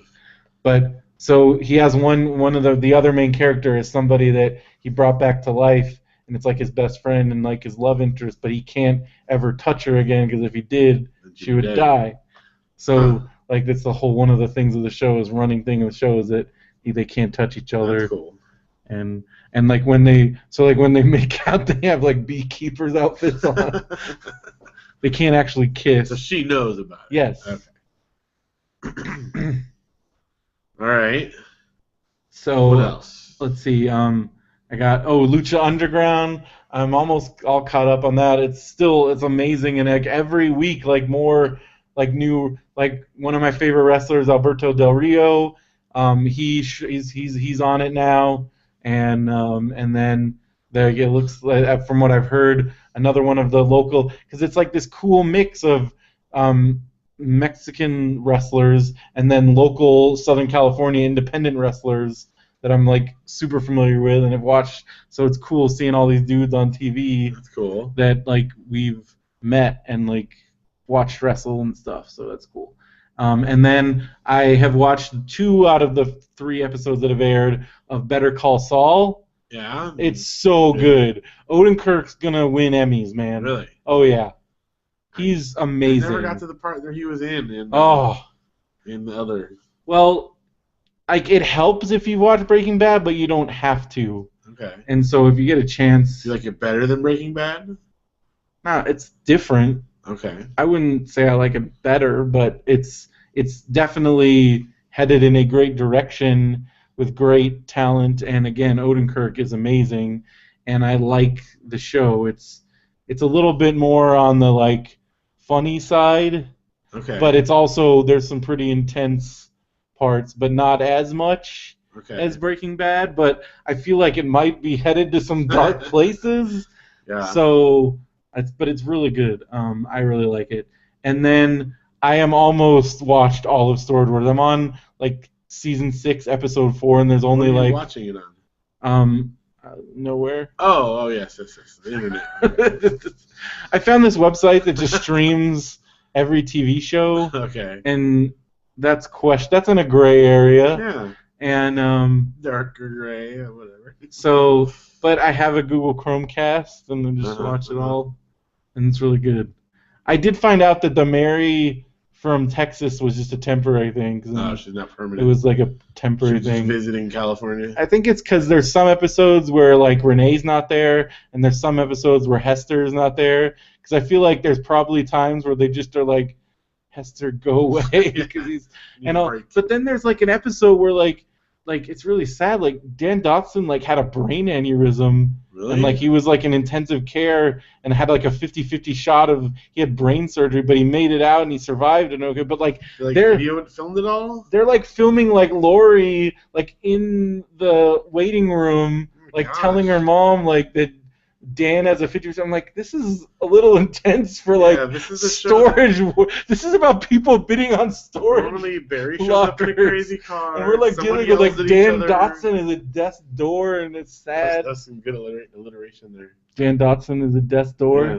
And it's depressing, downright depressing. It is. So that was weird. And also, I feel like again like it was a little distasteful. The name of the episode? Yeah. Can you guess? I don't know. What? The Danurism. Oh my god. That's the name of the episode. That's terrible. Oh wow. Because at first I'm like, oh, it's called the Danurism because maybe Hester makes him so mad that he's gonna get. Yeah. But no, he actually has an aneurysm and he can't, and he might die. That's a little tasteless. Reality TV, man. I guess if you sign up for that gig, that's part of the show. I just can't believe at some point where that Laura would be just like, get the frick out of here. It's probably in their contract, like she's seriously crying on the phone with her mom, like, he has a 50-50 chance. And I'm like, holy crap. Wow. I have not seen that episode. It's in season. What do they find in the storage spaces? Stuff. I did just watch an episode where Jared and Brandy found a locker full of My Little Pony stuff. Really? And Dave and Jared just has no idea. He's like, oh, look at this. And Brandy's like, no, I think this is a thing now. And there's these dudes that are into it, like adult dudes. I saw a documentary. What is it called? And she's like, she can't figure it out. And then she's like, oh yeah, bronies. And Dave's like, that's not a like. Jared's like, that's not a thing. She's like, oh, you just wait. And they took it, and then it was like $1,000 worth of My Little Pony stuff. That one seems a little set up there that they would find that, and then she'd have to remember that she saw a bronies documentary. Whatever. That's funny. I don't care. I love that show. Well, look at mine. I watched it too. Freaking love that show. I could watch it all the time. I have been pretty much watching it all the time. All right, so what about? Right, so we're completely caught up on the Mindy Project. We're current with the show now, and oh my gosh, it's good. Did you watch any more? You kind of fell behind on it. What? Did you watch any more of it? What? Mini Project. No, I was just reading. Steve Espinoza says he has to go, but thank you for being on. But he also says I can take you to historic places in my city they go to. They do go to Moreno Valley a lot. That's right. All right. We'll have to take you up on that. I want to go because I want go to their auction. Like, why haven't we gone on Dan Dotson's website and because they do auctions all the time. That would be cool. We need to go. Because at least we might not get to meet the other people, but we at least get to meet them. Yeah. And also now that I know that he almost died. It could be, yeah. It's crazy. And they live in Ukaipa. And they do live in We'd have Ukaipa. something to connect about. But would it be weird if we go, hey, you live in Ukaipa? But it does say in the show Ukaipa. Yeah. And in the show, that, hey, we live in Ukaipa. Yeah, so you guys we have instant conversation. There you go. We live down in the other part, not up in the fancy part. So anyway, I'm up to date on Mini Project. I forgot to put Parks and Rec, but we've been watching that. Thanks for hanging out, Steve, in the chat. And then Agent Carter, like I said, we're almost caught up on that. Nice. That's been amazing. Janelle's been watching that with me. Yeah. That's super, super good. Yeah. The Black Widow project is nuts. That. I guess spoiler alert if you haven't watched it, but when she clips herself in at night at the end with the handcuffs, that was creepy and really cool. I told my brother, I'm because my brother's wow, I know 2 people on Marvel TV shows, and I'm yeah, you gotta reconnect. Look it up there, dude. I'm hey, reconnect with, come on, dude, yeah. Well, yeah. All right, he said he hasn't talked to Bridget in a long time, but. So still. What better time than the present? Shouldn't you be? I'd be all good friends with if I had friends that were actors on TV. That's pretty good reason to rekindle that. All right. So how about Netflix? Just the usual Bob's Burgers and Comedy Bang Bang. Just finished the last season of Comedy Bang Bang yet? No. Super good. I've been watching a lot of Storage Wars. Matthew's snoring. Oh wait. He's snoring. You can't snore. You've been watching lots of Storage Wars. Let's see. So I have watched on Netflix Pawn Stars and Storage Wars. Did you watch all the episodes? I just watched them all. Because they got there's only 12. Yeah, and I've seen all of them before. Doesn't matter. It doesn't matter. I think I've actually watched all the ones on Netflix of Storage Wars twice. Yeah, well, especially it's the perfect kind of thing. If I'm working on something, I just put it in the background. It's just comfort food kind of. Yes. I know what happens. Absolutely. Oh, this is the one where they find the horse head and they find out it's from a French restaurant and blah blah blah. I know the episode. This is where I feel I've seen the Long Beach one where Barry finds those oil helmets. Yeah. I feel I've seen that one 100 times. But it's familiar. Every time. I like it. I really want to go to that guy that he goes to in LA, the antique store. I want to go to that store because that store looks nuts. Yeah, but I just want to go and look and also meet that guy. But I see that guy on other shows. I've seen him on other storage, on True TV shows. He's the guy. He's the guy for weird stuff.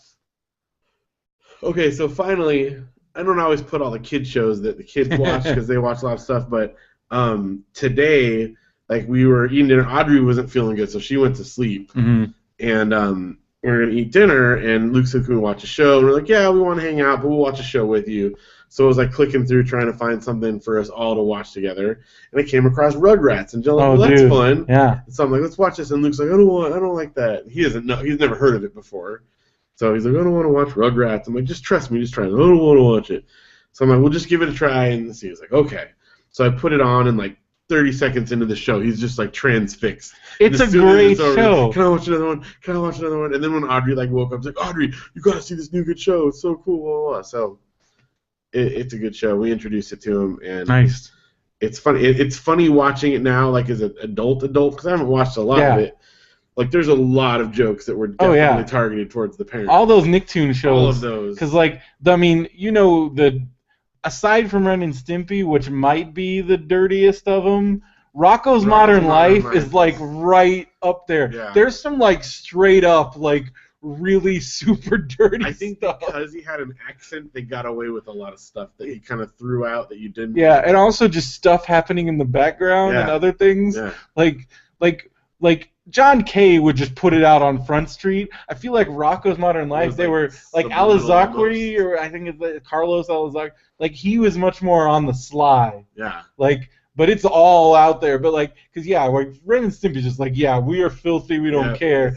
But like Rocco's Modern Life just kind of slipped it in there, and I feel like the other ones kind of did it too. Yeah. Like, well, all those Nicktoons. I would say third place was probably Invader Zim. I don't know how much you watched that. Yeah, I watched it with you. Oh, that's my other favorite.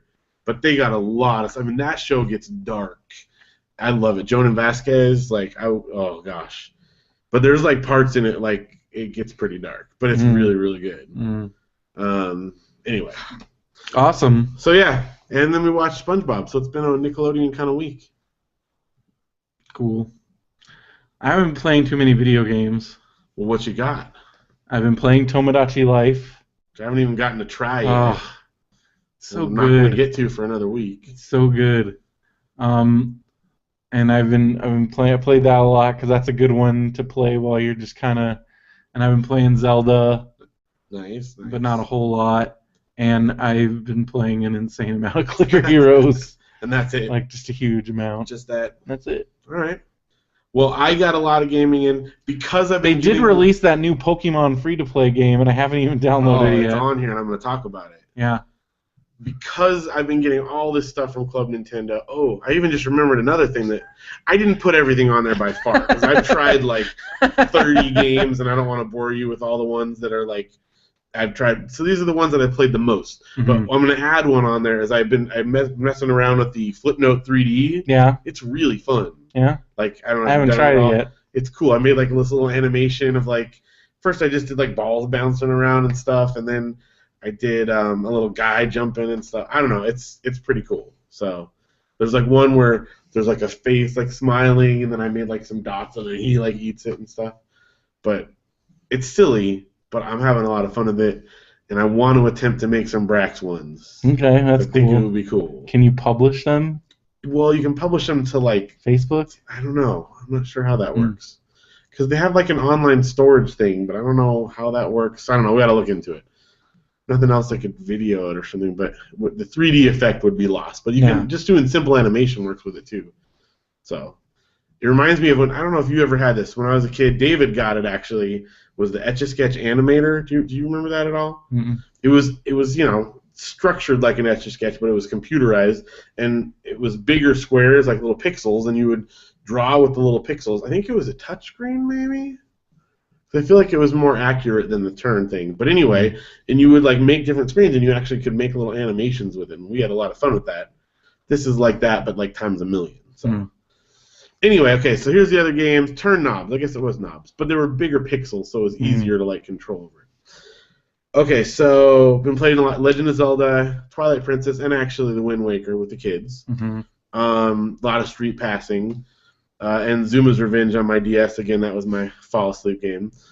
I had a major milestone this week. Something that I've been trying to do since I was a kid. Did you beat it? I finally beat Zelda 2: The Adventure of Link. So what was the end like? Was it cool? Yeah, I mean, like there's two end bosses, like is often the case. You fight this Thunderbird, it's called, and it's this big thing that flies around, and then you fight Shadow Link. You don't ever fight Ganon. Because the whole thing, Ganon only appears like physically, That's and then right. Because the whole idea is you killed him in the first one, but and it's his followers are trying to resurrect him. Gotcha. So you're stopping them from doing it. So he's never actually in the game. Gotcha. Anyway, I did it with save states, though, to be fair. Like, I did not do it. I didn't cheat in any other way except for that. But that's significant, as you know.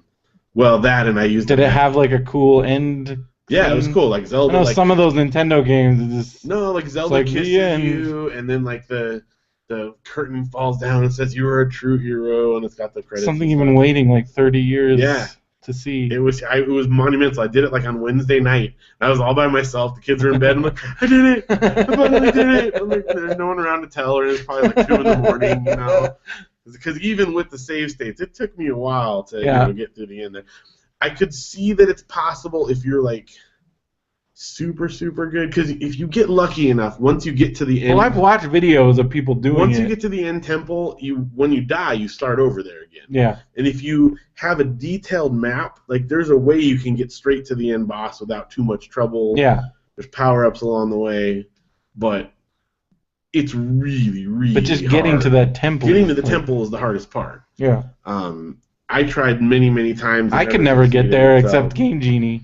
Yeah. That's how I beat Zelda 2. I guess some people could do it, but I did it finally, and even though I use save states, I feel like I earned it pretty, I played it hard. That's fair. I've been writing a lot about it on the Two Dudes and a NES Facebook You're page. really getting into that there. Those guys are cool, and they've got a lot of cool content and people on there, so I'm excited. I hope it still works out for me to be a guest on their show. Mm-hmm. We'll see about that coming up there. So anyway, that was big. The new Pokemon game is Pokemon Shuffle. It's interesting because there's been a varied response to it. Some people are really angry. Yeah. Because basically it's structured kind of like what's it called? Bejeweled. That's not Bejeweled. What is it? Candy Crush. Yeah. Where you get a certain number of levels. Game. It's a freemium game.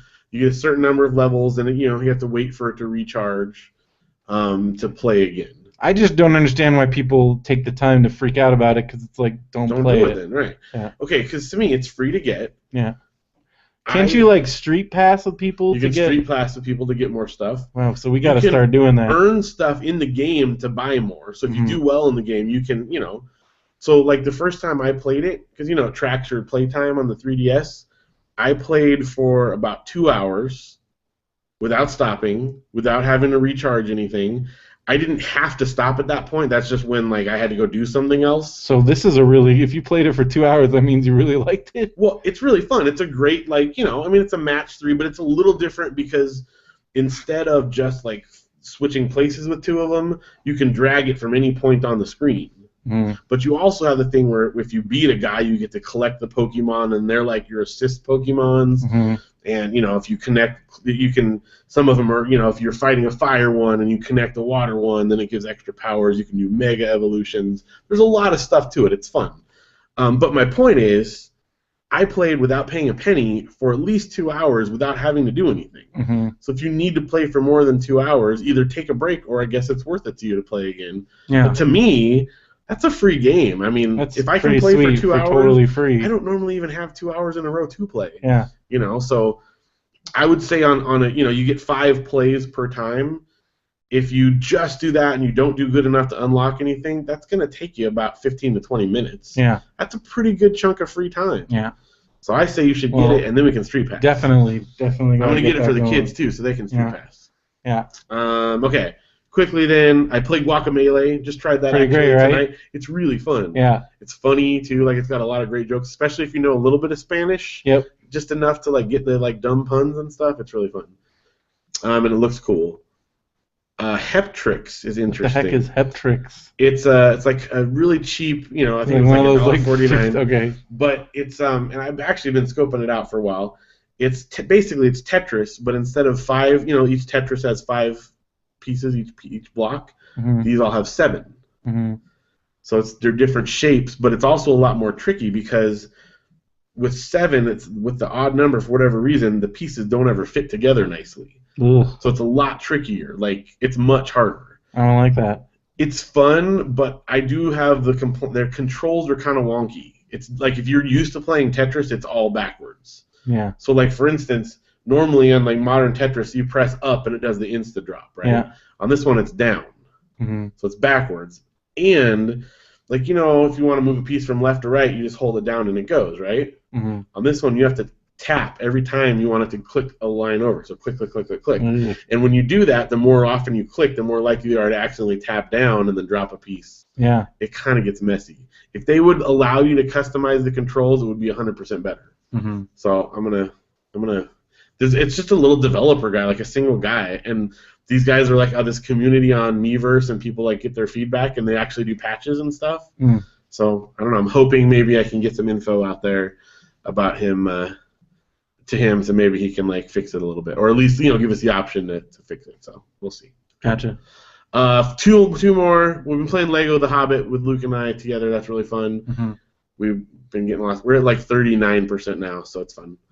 But then finally, another download I got from Club Nintendo, I got Fluidity. Mm-hmm. I don't know if you've ever seen this one. It's where you're a little puddle of water. Mm. The whole game, it's really cool. It's on the Club Nintendo thing if you want to get it. You are a little puddle of water, and you just tilt the remote back and forth to tilt the screen, Mm-hmm. and the puddle like flows to the left or right. And there's all these like ramps and pumps and stuff, and you have to keep the water together and collect little bubbles to get a bigger puddle of water, and you open switches. It's amazing. It's really fun, and it looks beautiful. So Awesome. I got that. I actually wound up getting the one on 3DS also because they have the sequel is on 3DS. So I haven't played that one yet, but it's really, really good. And Nice. that's what I've been playing. That's the ones I've played more than like 5 minutes of. Okay. I got a lot of others, but we'll leave it at that. Very cool. Oh, I guess I played Steamroll Dig with your kids. Oh yeah, yeah. Which game did you play it on? Did you play like in mine? No, there wasn't any save games. Oh, you were probably logged into like Janelle's account. Yeah. That's Because at first I'm like, oh crap, is all Phil's games erased? But I didn't do anything. No, that's why. So then I assumed, oh, it must be logged in on somebody. Yeah, that's because what the it was. kids did it. Well, because they told me you played, and I was like, all right, what did you play mine? Because I didn't see a new save Yeah, file. no, there was no save file, And so I like, created one. What did he like? And at first I'm like, oh, what if? I thought you like advanced in my game, and I was trying to figure out what you had done that I hadn't done. I'm like, it looks like where I And we left started off. from scratch. It's fun though, huh? But it's funny because the kids call it, because at first they're like snake game, and I'm Yeah. like, what? And you have a snake game. I'm like, there it is. They're like, no, that's not it. And they're like, he's like a robot. I'm like, Steamroll Dig. And they're like, yeah, but it's the snake game. They call it the the snake game. Well, I'll tell you why. It's funny because they said he's a snake in metal armor. right. Well, but here's why. A while back at McDonald's or somewhere, they got a toy in like a Happy Meal, and it was actually for a what do you call the figures? Spyro, like the old before we had Disney Infinity and Amiibos. What are those things called? Oh, Skylanders. Skylanders. There's a Skylanders figure that looks very similar to the Steamroll guy, and it's a snake. And he got a toy of that. And he played with it and stuff. And so when we got this game, he said, "Oh, that's the snake guy. I got the toy of that already." And I'm like, "Okay." And I'm like, "I don't think that's him." He's like, "No, that's him. It's the same guy. This is the snake game." So that's why. Okay. Because it kind of looks the same. I gotcha. Yeah. All right. Well, on that note, I think that's going to wrap it all up here. Good. That's good. Matthew's totally asleep Totally again. with it. Yeah. Snake guy. What was your favorite part, something man? about- What should we call this episode? Last episode we didn't do that, and then I had a hard time figuring out a name. Yeah, but you had a good one though. It was dumb. I thought it was It good. was like a Freaks and Geeks I title. was just gonna say that it was like a Freaks because it was like what do you? It was Vacations and Vocations. It was exactly a Freaks and Geeks title. That's exactly what I thought. So that's a good title to me. Okay. I don't know. Back to school. There you Back go. to school. Done. To prove to Dad that I'm not a I have fool. been singing that song this Got week. my lunch and my boots tied tight. Hope I don't get in a fight. Oh, back To school, back to school. Back to school. Oh. What movie is that from?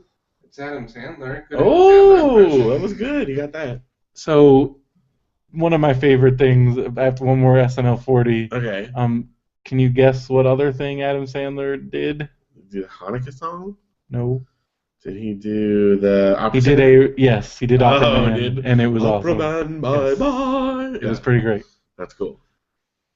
It's good. Oh, So, I need to watch it. It's so good. Did they have the it's- land shark ever? Yes. Oh, gosh. I need to watch it. They sneak it in there. Okay. Everything is very brief because there's so many Oh, there's people and so 40 much years stuff. worth of So stuff. they never do like a full, like they only do a few full sketches. It's Right. a lot of like just super brief Throwing stuff. other stuff Like in he there. seriously did like one verse of King Tut, and then that was it. That's all Like they it's had just time for. really quick stuff. Did they have musical guests? Yes, they also have musical guests. Okay. So the musical guests, they had like some like good classical musical guests, like they had like Paul Simon, Right. but then they had like Miley Cyrus and Kanye, but then they had like a few other really good ones. Was there a host? Not really. Okay. Like Steve Martin kind of was the opening like monologue guy, but not. It's not like a normal Just show. that, right. Okay. So there was like everybody. I don't know how to explain it. You just gotta watch it. It's so good. You'll love it. You'll love because like it's for somebody who's been watching this show. Like if you've been watching the show like we have like our entire life basically. Yep. You'll get everything and you'll love everything, and like especially since you're of the SNL fan that has actually gone back and watched since '75. Oh yeah. So especially if you're familiar with that, you will know who everybody is. Because I feel like if you're a teenager now, and unless you've gone back and watched anything, like you wouldn't know who half the people were. Because you can. It's hard to like some of these people like Lorraine Newman does not like She didn't even look like Lorraine Newman anymore. and then like Piscopo was there, but he was doing Sinatra. You wouldn't even have known that was like if you're if you wouldn't know the significance of some of the things, you wouldn't know that this is the first time that Eddie Murphy's been on SNL in like since like 1984, since like forever, because he didn't do the 25th reunion because as Norm Macdonald said, but I already knew. Spade said something in an episode that made. I think he said it in. I think it was in. It was in like Hollywood. It was in his Hollywood talk, which he pissed off a lot of people with that segment. There were a few things they did that kind of like they squeezed in the bye-bye thing, and it was kind of awkward the way they squeezed it in. They did it where it was really meta, where it was people that had been in the sketch. And they were like leaving the stage, so they were doing bye-bye. It was kind of silly. It's like supposed to be like on an airplane. And that's kind of like Monty Python. Like, yeah, it was pretty much. I don't know. It was a little bit just the way they. I don't know. It kind of worked. If you don't do like full Python though, it's tough. Like you got to either go for it and be totally weird and meta. Well, they were pretty weird. I don't know. It was good, but it just if you're a fan of the show, like, and I know you like that you've watched again, like you've watched everything, you've gone back, then you will love it because again, it's as Derek said, it's our Super Bowl. I mean, they pulled out all the stops. I'm very looking forward to it. Just watching, because I would when I first watched it, just watching the opening. Where they introduce everybody that's on the show, except I felt bad for the featured players. The featured players didn't make it into the like. Oh really? Like because they're seriously there's like 50 people because they're like so and it's like 50 people. Wow. And so the featured players didn't even get in the opening like into the but whatever they're there. They're on it the rest of the time. And also just the audience is full of like. The biggest celebrity. So just looking at the audience is crazy. You're like, oh, there's Tom Arnold and Jeff Goldblum talking to each other, and here's this person talking to this person, this famous. And then there's my favorite segment. Jerry Seinfeld does a Q&A with the audience, and since it's all famous people, it's just nonstop, just like. That's so and cool. The part with him and Larry David is just really funny because he's like, "Hey, Larry," and Larry's just like, "Hey!" It's just them going, "Hey, hey, hey!" It's awesome. Oh, that's so good. Yeah, some of my earliest memories of watching TV were with my parents and them showing me the Mr. Bill, like old Mr. Bill, and then the Father Sarducci. Yeah. Like, I mean, probably they showed me stuff that I would have should have not seen, but I guess as a kid, like I just remember like cartoons and the funny like pre. Yeah, that's when again I feel like I have old memories of like my parents. Cause I remember we would say like, "Oh no, Mr. Bill!" Yeah, like Saturday Night Live stuff. Yeah. Like, but then the big thing for me was when they would show it on Comedy Central. Yeah. Because like there would be like in the afternoons there would just be like 4 hours of Saturday Night Live, and my brother and I we would watch all that, and they would show it from all like you would if you watch that block they would show like a 75 episode, then they'd watch it show like an 82 episode, then like a night, so you never knew what you were gonna get, and they would always if they showed like 83, 84 like episodes you'd be like like those would be like the slog. Yeah, there's some dark years in there. Like yeah.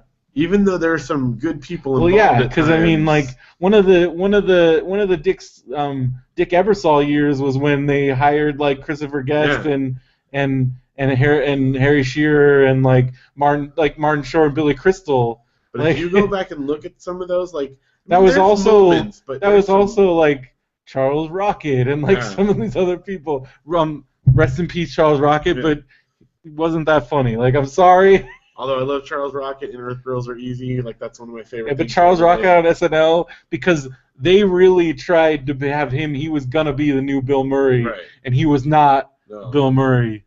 Well, I think it was hard because they were trying to replicate yeah. what they had rather than just play off the strengths of the new and people. reading the if you read, you gotta read Saturday Night, like the first Inside book, which unfortunately Vicky Cicolari has it because she picked it. She won it, but you should, if you gotta track down that book, because that, like, again, reading that, it totally, because that's what it covers, is those years, right? And like, there's a lot of crazy stuff. It's a miracle that the show survived that period, and really, as they talk about it on, like, when Chris Rock introduced Eddie Murphy, like, really the only reason why that show survived was because of Eddie Murphy. Right. And he basically says, like, the reason why any of us are here is because of Eddie Murphy, because that show would have been canceled in '81, and that would have been the end of the show. And then think about that. Think about what would the world would be like of comedy if Saturday Night Live had been canceled in 1981. He's like, Tina Fey would be the funniest college professor, like, just like things like that. Like, I would be a really funny gas station attendant, because we wouldn't. It inspired so many people, and it gave that opportunity, because if, like, yes, all these people went on to do bigger and better things, but it was because Saturday Night Live was there. Because otherwise, how did they get from being a stand-up in a club in Hollywood or at the Groundlings to being a movie? There would be that doesn't exist without Saturday Night Live. So it's crazy when you think about it that way, and it also that gives you that appreciation for Eddie Murphy, regardless of what he's done in the last 10. Like, he still is integral to everything that exists. Yeah. I did watch that. That was one of the bits that I watched, especially because people were like, "Oh, look what he did." He didn't do. And there was like a technical glitch that was not his fault. And also, like, they're like, he should have done more. I'm like, but that's where I feel like you have to understand how big of a deal it is, just the fact that he was even there. Showed up, So that's the whole reason. Like it was a big deal. They had to, and they acknowledged it. And it's just, I mean, yeah, he didn't get to do anything else, do like a sketch or anything, but whatever, it's fine. He showed up this time. Which, that alone is a ginormous deal. Yeah. So I'm just glad he was there, and it was really, you could tell it meant a lot to him, and it meant a lot to everybody else, and it was just good that he was there. Host again now. Yeah, exactly. Because I'll tell you what, I would love to see him host. That'd be nuts. Like, I think he needs to get back into that kind of thing. It would probably change. That could change Eddie Murphy's, like, trajectory. Yeah. If he hosted. Well, also, I'd read a recent interview where Steve Martin still wants to do Bowfinger 2. Oh my god! If they did that, amazing. That would be amazing. Because I feel like that's the best thing of recent, and it's not even recent anymore. No, but that's my last best thing that he did. His last best thing. He's done some other decent stuff here and there. There's some things where you watch and you're like, this is crap, but you can still see the genius that is Eddie Murphy. But that's the last, like, masterpiece I think he was. Yes. And that movie is a masterpiece. Although there are certain things about, like, I was reading a Cracked article and they're like it's mostly because of, like, the time, but, like, they showed, like, the clip from Raw where, like, he's talking about gay people and using the fag word, and it's really hard to watch. Yeah. But I think that's more because of the times. It's just a different time, but it's really hard to watch. But that's not. I don't think that has anything to do with Eddie Murphy. I don't think that. But some people, I know people that have used that as a reason why they don't like Eddie Murphy. I'm like, I don't think you can do that. No, because if you make that rule, then most comedians that existed at that time you don't like. And I think it's an important clarification, not to justify an attitude, but the intensity and meanings of words have changed. True, because back then that was a very common. That was like low level, like. I mean, I want to be careful how I tread, but it was like akin to saying crap now or something like that. You know what I mean? Like, you got away with that in a PG, like, movie. Oh yeah, you know, Bill and Ted's or whatever. Yeah. Like, that was not a. And so it was different. It is difficult to watch now, right? And it makes you realize that maybe we have evolved for the better as a society. Yeah. Because now pretty much anybody can watch it and be like, okay, that's an approach that's bad. That is bad. But that probably wasn't the most offensive thing he said back then. No. You know, so If you and I think if you watch it, because I read that article and went back and watched it too. At least he's an equal opportunity. Like he rips on everything. Well, yeah, you and know, I don't, so I don't. Do I think? But no, it's just weird watching. I don't some think of he stuff. would do that now either. Heck no. Like, you know what I He's mean? even Like, said he wouldn't. right. People have asked him. He said no. Right. Like, why would no? Right. I wouldn't. Like, of course not. So. But I just Eddie Murphy's amazing, and people need to ease off. Yeah. Do you want him to make more crappy? Yeah. Let him do something cool. Like, come on. If they did Bowfinger too, even more Bowfinger. Be amazing. Yeah. All right. So now we really are gonna wrap it up, right? What were we? What? I don't even know what happened. I don't know. I don't know. You know, sometimes when I listen to the show, I'm like, oh, they're about to wrap it up. I can like just sit in my car until it's over. Well, that's bad. You got to make sure you check the like. Look at the little thing. Yeah. Because I think we've gone an hour at least. We've had between the time we talked video game corner, the time we closed, there's definitely been times where there was like an hour. Oh yeah, I'm sure of it. Usually, I would say on average, it's like 35, 40 minutes. Yeah. I don't think we've ever just said, okay, we're going to wrap it up and then just immediately To go wrap from it up. video game corner to wrap, that's never happened. Yeah, there ever. should be a segment on there like tangent and just whatever, but you couldn't plan it. 'Cause I still have no idea how we got to talking about Eddie Murphy, you know. Well, I was saying like, oh yeah, one more thing. Oh yeah, from SNL. Well, Yeah. anyway, okay, it's there, but still, that's how it goes. That's how the show goes. Well, thank you everyone for listening. Thank you everyone for hanging out in the chats. And everybody's gone now. I think most people have tired out, but Andres is still there. we got one in there. But anyway, thank you guys for hanging out. Thanks everyone for listening. We super appreciate you guys being listeners. You're awesome. Tell your friends if you think they might like it. Yeah. Tell them if you think they won't like Rate it. and review on iTunes. Yeah, that would be great. I think that's pretty helpful, right? I think so. I think that helps. Yeah. Could be worse. Because that's how you get on the lists. Yeah. And that's how people that are just browsing for podcasts find us. Yeah. And yeah, so I think that's going to do it for this week. Make sure you go to radiobrendo.com. I think we already did that. Yeah, I think we did. BenviewNetwork.com. Yeah. All the Benview Network shows. There is a new podcast there's 2 new podcasts on the Benview Network. Benson told me today. Okay. There's a sports one. Oh. And a one that's co-host. We have our first girl. Finally. On the Benview Network. Finally. Diversification. Man, Yes. we're behind the times. So now we're getting there. So what's that one? I feel bad because It's not just called First Girl it's the first- Podcast. well, it's a girl and a guy, but it's just, I know Okay. it's a girl, and her name is Nissa, and it's a cool It's a show over podcast. there. It's a comedy show. Okay. Just go to BenviewNetwork.com. You got all your answers. I feel bad. I'm sorry, but If you're a sports Benson just fan, told me, then you would listen to a Yeah. sports thing, right? and Benson just told me because we recorded a new Matt and Brendo's wrestling show. That's good. Should be up sometime this weekend. So we actually did our pre-Fastlane. We're going to have our post-Fastlane pre-WrestleMania show in the next couple weeks, and Hal Lublin's going to be back, Yay. which I'm glad we're getting him again because his star is rising. He's from Welcome to Night Vale, which, if you go on iTunes, is like the #1 podcast on iTunes, and we've got one of the main Got him. guys from it. Sweet. So, yeah. And it's just because he likes wrestling, and apparently he likes Benson, which that's cool. That's Good, cool. Because he's like, yeah, he went to the live Welcome to Night Vale, and he's like, ended up talking to him there, and so I'm like, okay, that's cool, good. So we're also doing we just recorded our 75th episode of Popsicles 2 weeks ago. We're recording a new one tomorrow. Nice. I think I already told this story, but on the last Popsicles, Benson flipped the switch and he flipped out. Yeah. So That's cool. I'm not the only one flipping out at Derek.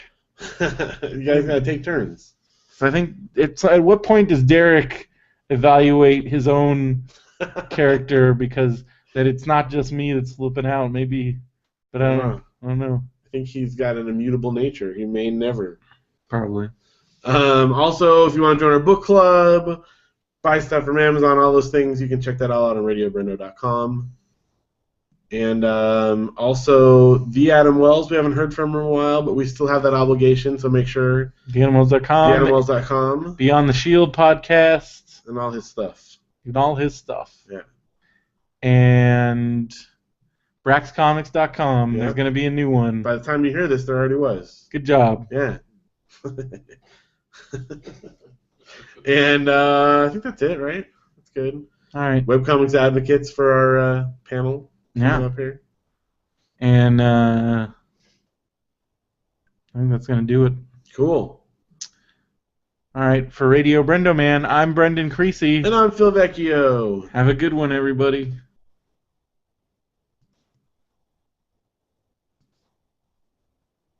Nice. Yeah. What about 2:40? That's not too bad. Not 2:40 It's a short a.m. episode. 2 hours and 40 minutes. Oh, that stretch. Oh.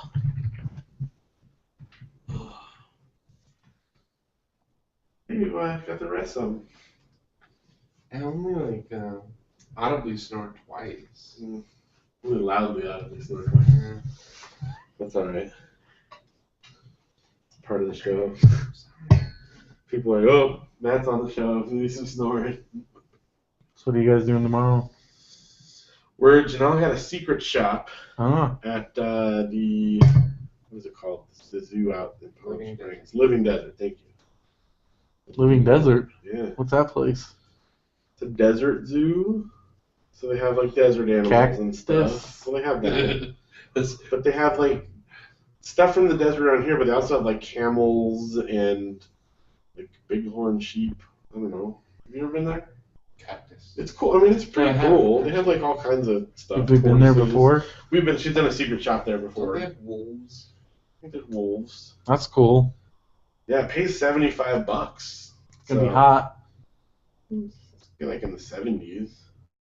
I think it might be a little bit hotter. Let's see. I'll look. Well, just don't forget sunscreen for your kids. No, definitely. Because they got a little bit burnt A out little when roasty that one when night we forgot sunscreen. when we did our 4-hour walk. Our 4-hour walk. It wasn't too bad. Like, they did all right. They didn't like get burned. At the end, though, they were. Luke made it to the very end before he just decided he was done. Yeah, I had to carry It him. sounds like a last bit. long walk. It was great. It was awesome. You guys didn't go anywhere today. No, Audrey and Luke. Oh, You saw Audrey. She's They're totally totally sick. nice. Hey, your kids are sick. Are you actually going to bring your kids there? Well, Take your sick kids? if Audrey is not doing well, I might just bring a stroller and let her sleep in it. Let's see. Saturday it's supposed to be 79 degrees high. Didn't I hear it might rain tomorrow? Sunday it's supposed to rain. Sunday. Maybe like tomorrow night and into Sunday. And that's in Palm Springs? Well, it's supposed to rain here tomorrow night. But it's supposed to 79 is the high is the high in tomorrow. Palm Springs? Palm Springs. That's nice for Palm Yeah. Springs. Well, you gotta remember it's still like February. It's still the freaking desert Yeah, but it gets cold in the winter in the desert. People don't know that. at night. And in the daytime too. Eh. The desert is very cold in the winter. There's no like stuff to insulate. You know, when you're around trees, it traps heat in. But it's just open. All right. You can drive home tonight still. You okay? Yeah. You get enough sleep during the podcast? Feeling pretty good now. Good. We had several people in there, and they didn't all make it through the night. There's a few. You count you and David, there was like 6, I think. David Wow. didn't even make it all the way. David didn't make it all the way. Are we still on YouTube? Oh, yeah. There you go. Well, now you know the whole story. All right, later. Bye.